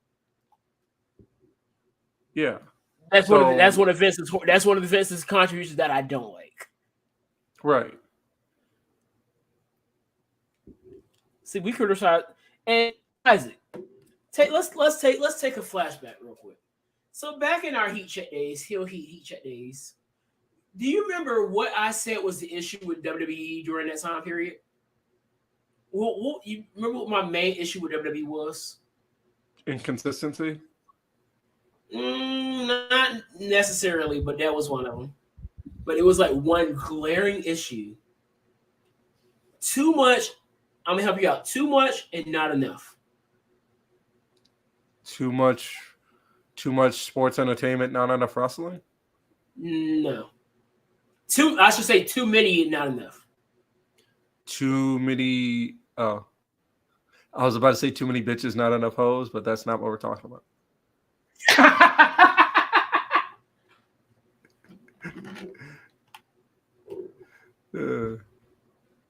That's how the song goes, sure right? That lyric, "Skinny niggas, not enough hoes," but okay. Oh.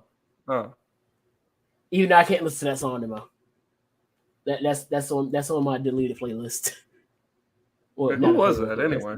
That's Kendrick. Oh, that's a shame. That was on I think that was on the Section 80 album. That's a shame, that.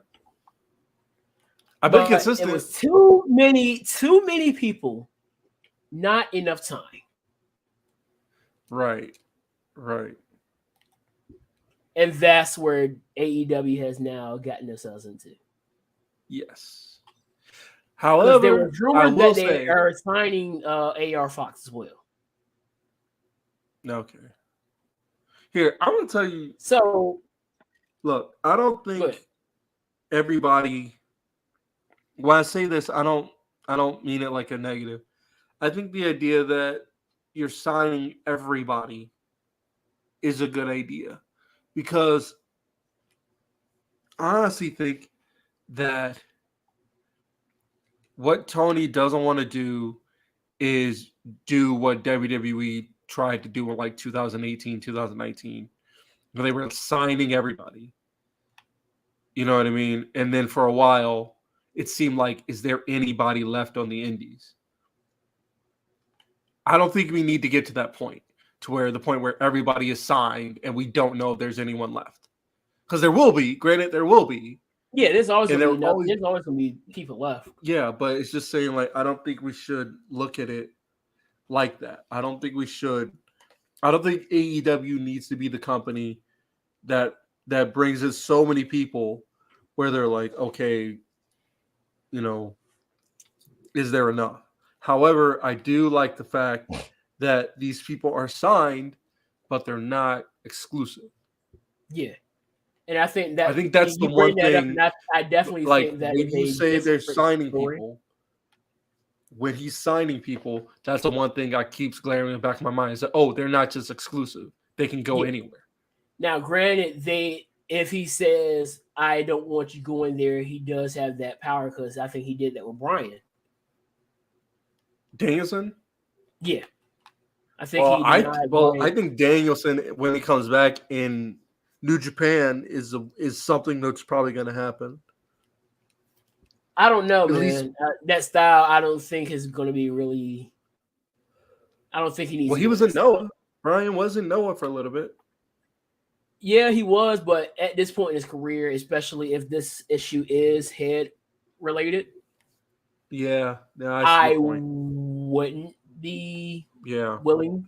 Well, I'm not saying he's a Wrestle Naito. I'm saying at the very least, you know, Tanahashi. But you already know how that style can be, and a lot of times, like we've said on multiple occasions, they are more so reactive than proactive with these issues.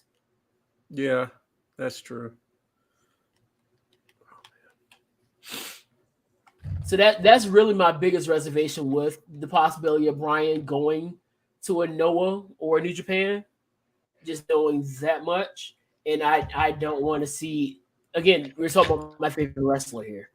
And I don't want to see him in a predicament where I don't want to see another Big E situation. I don't want to see a Shibata situation or anything like that. Yeah, I see your point. But yeah, the whole thing is they're bringing all these people in, and if you're looking at it just from the aspect of what are you doing in AEW, a lot of these guys that just brought in and they've been there for a year has been seemingly just stagnant. Yeah. Whew. I mean, they'll get a spot here and there, but then it's like, okay, we had nothing for you now because we're going to bring this guy in, and there's so many pieces there. It kind of gets a little bit crowded. And that was my issue when it came down to WWE. Even if they were using more people, it would be crowded.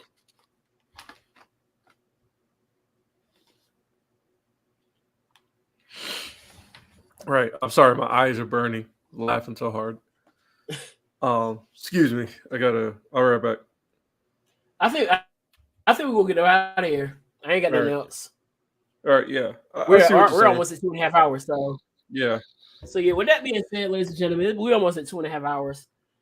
We're gonna get up out of here. So you already know what I gotta say. Peace, love, pop stars. Always remember to drink the water. We'll see y'all next week.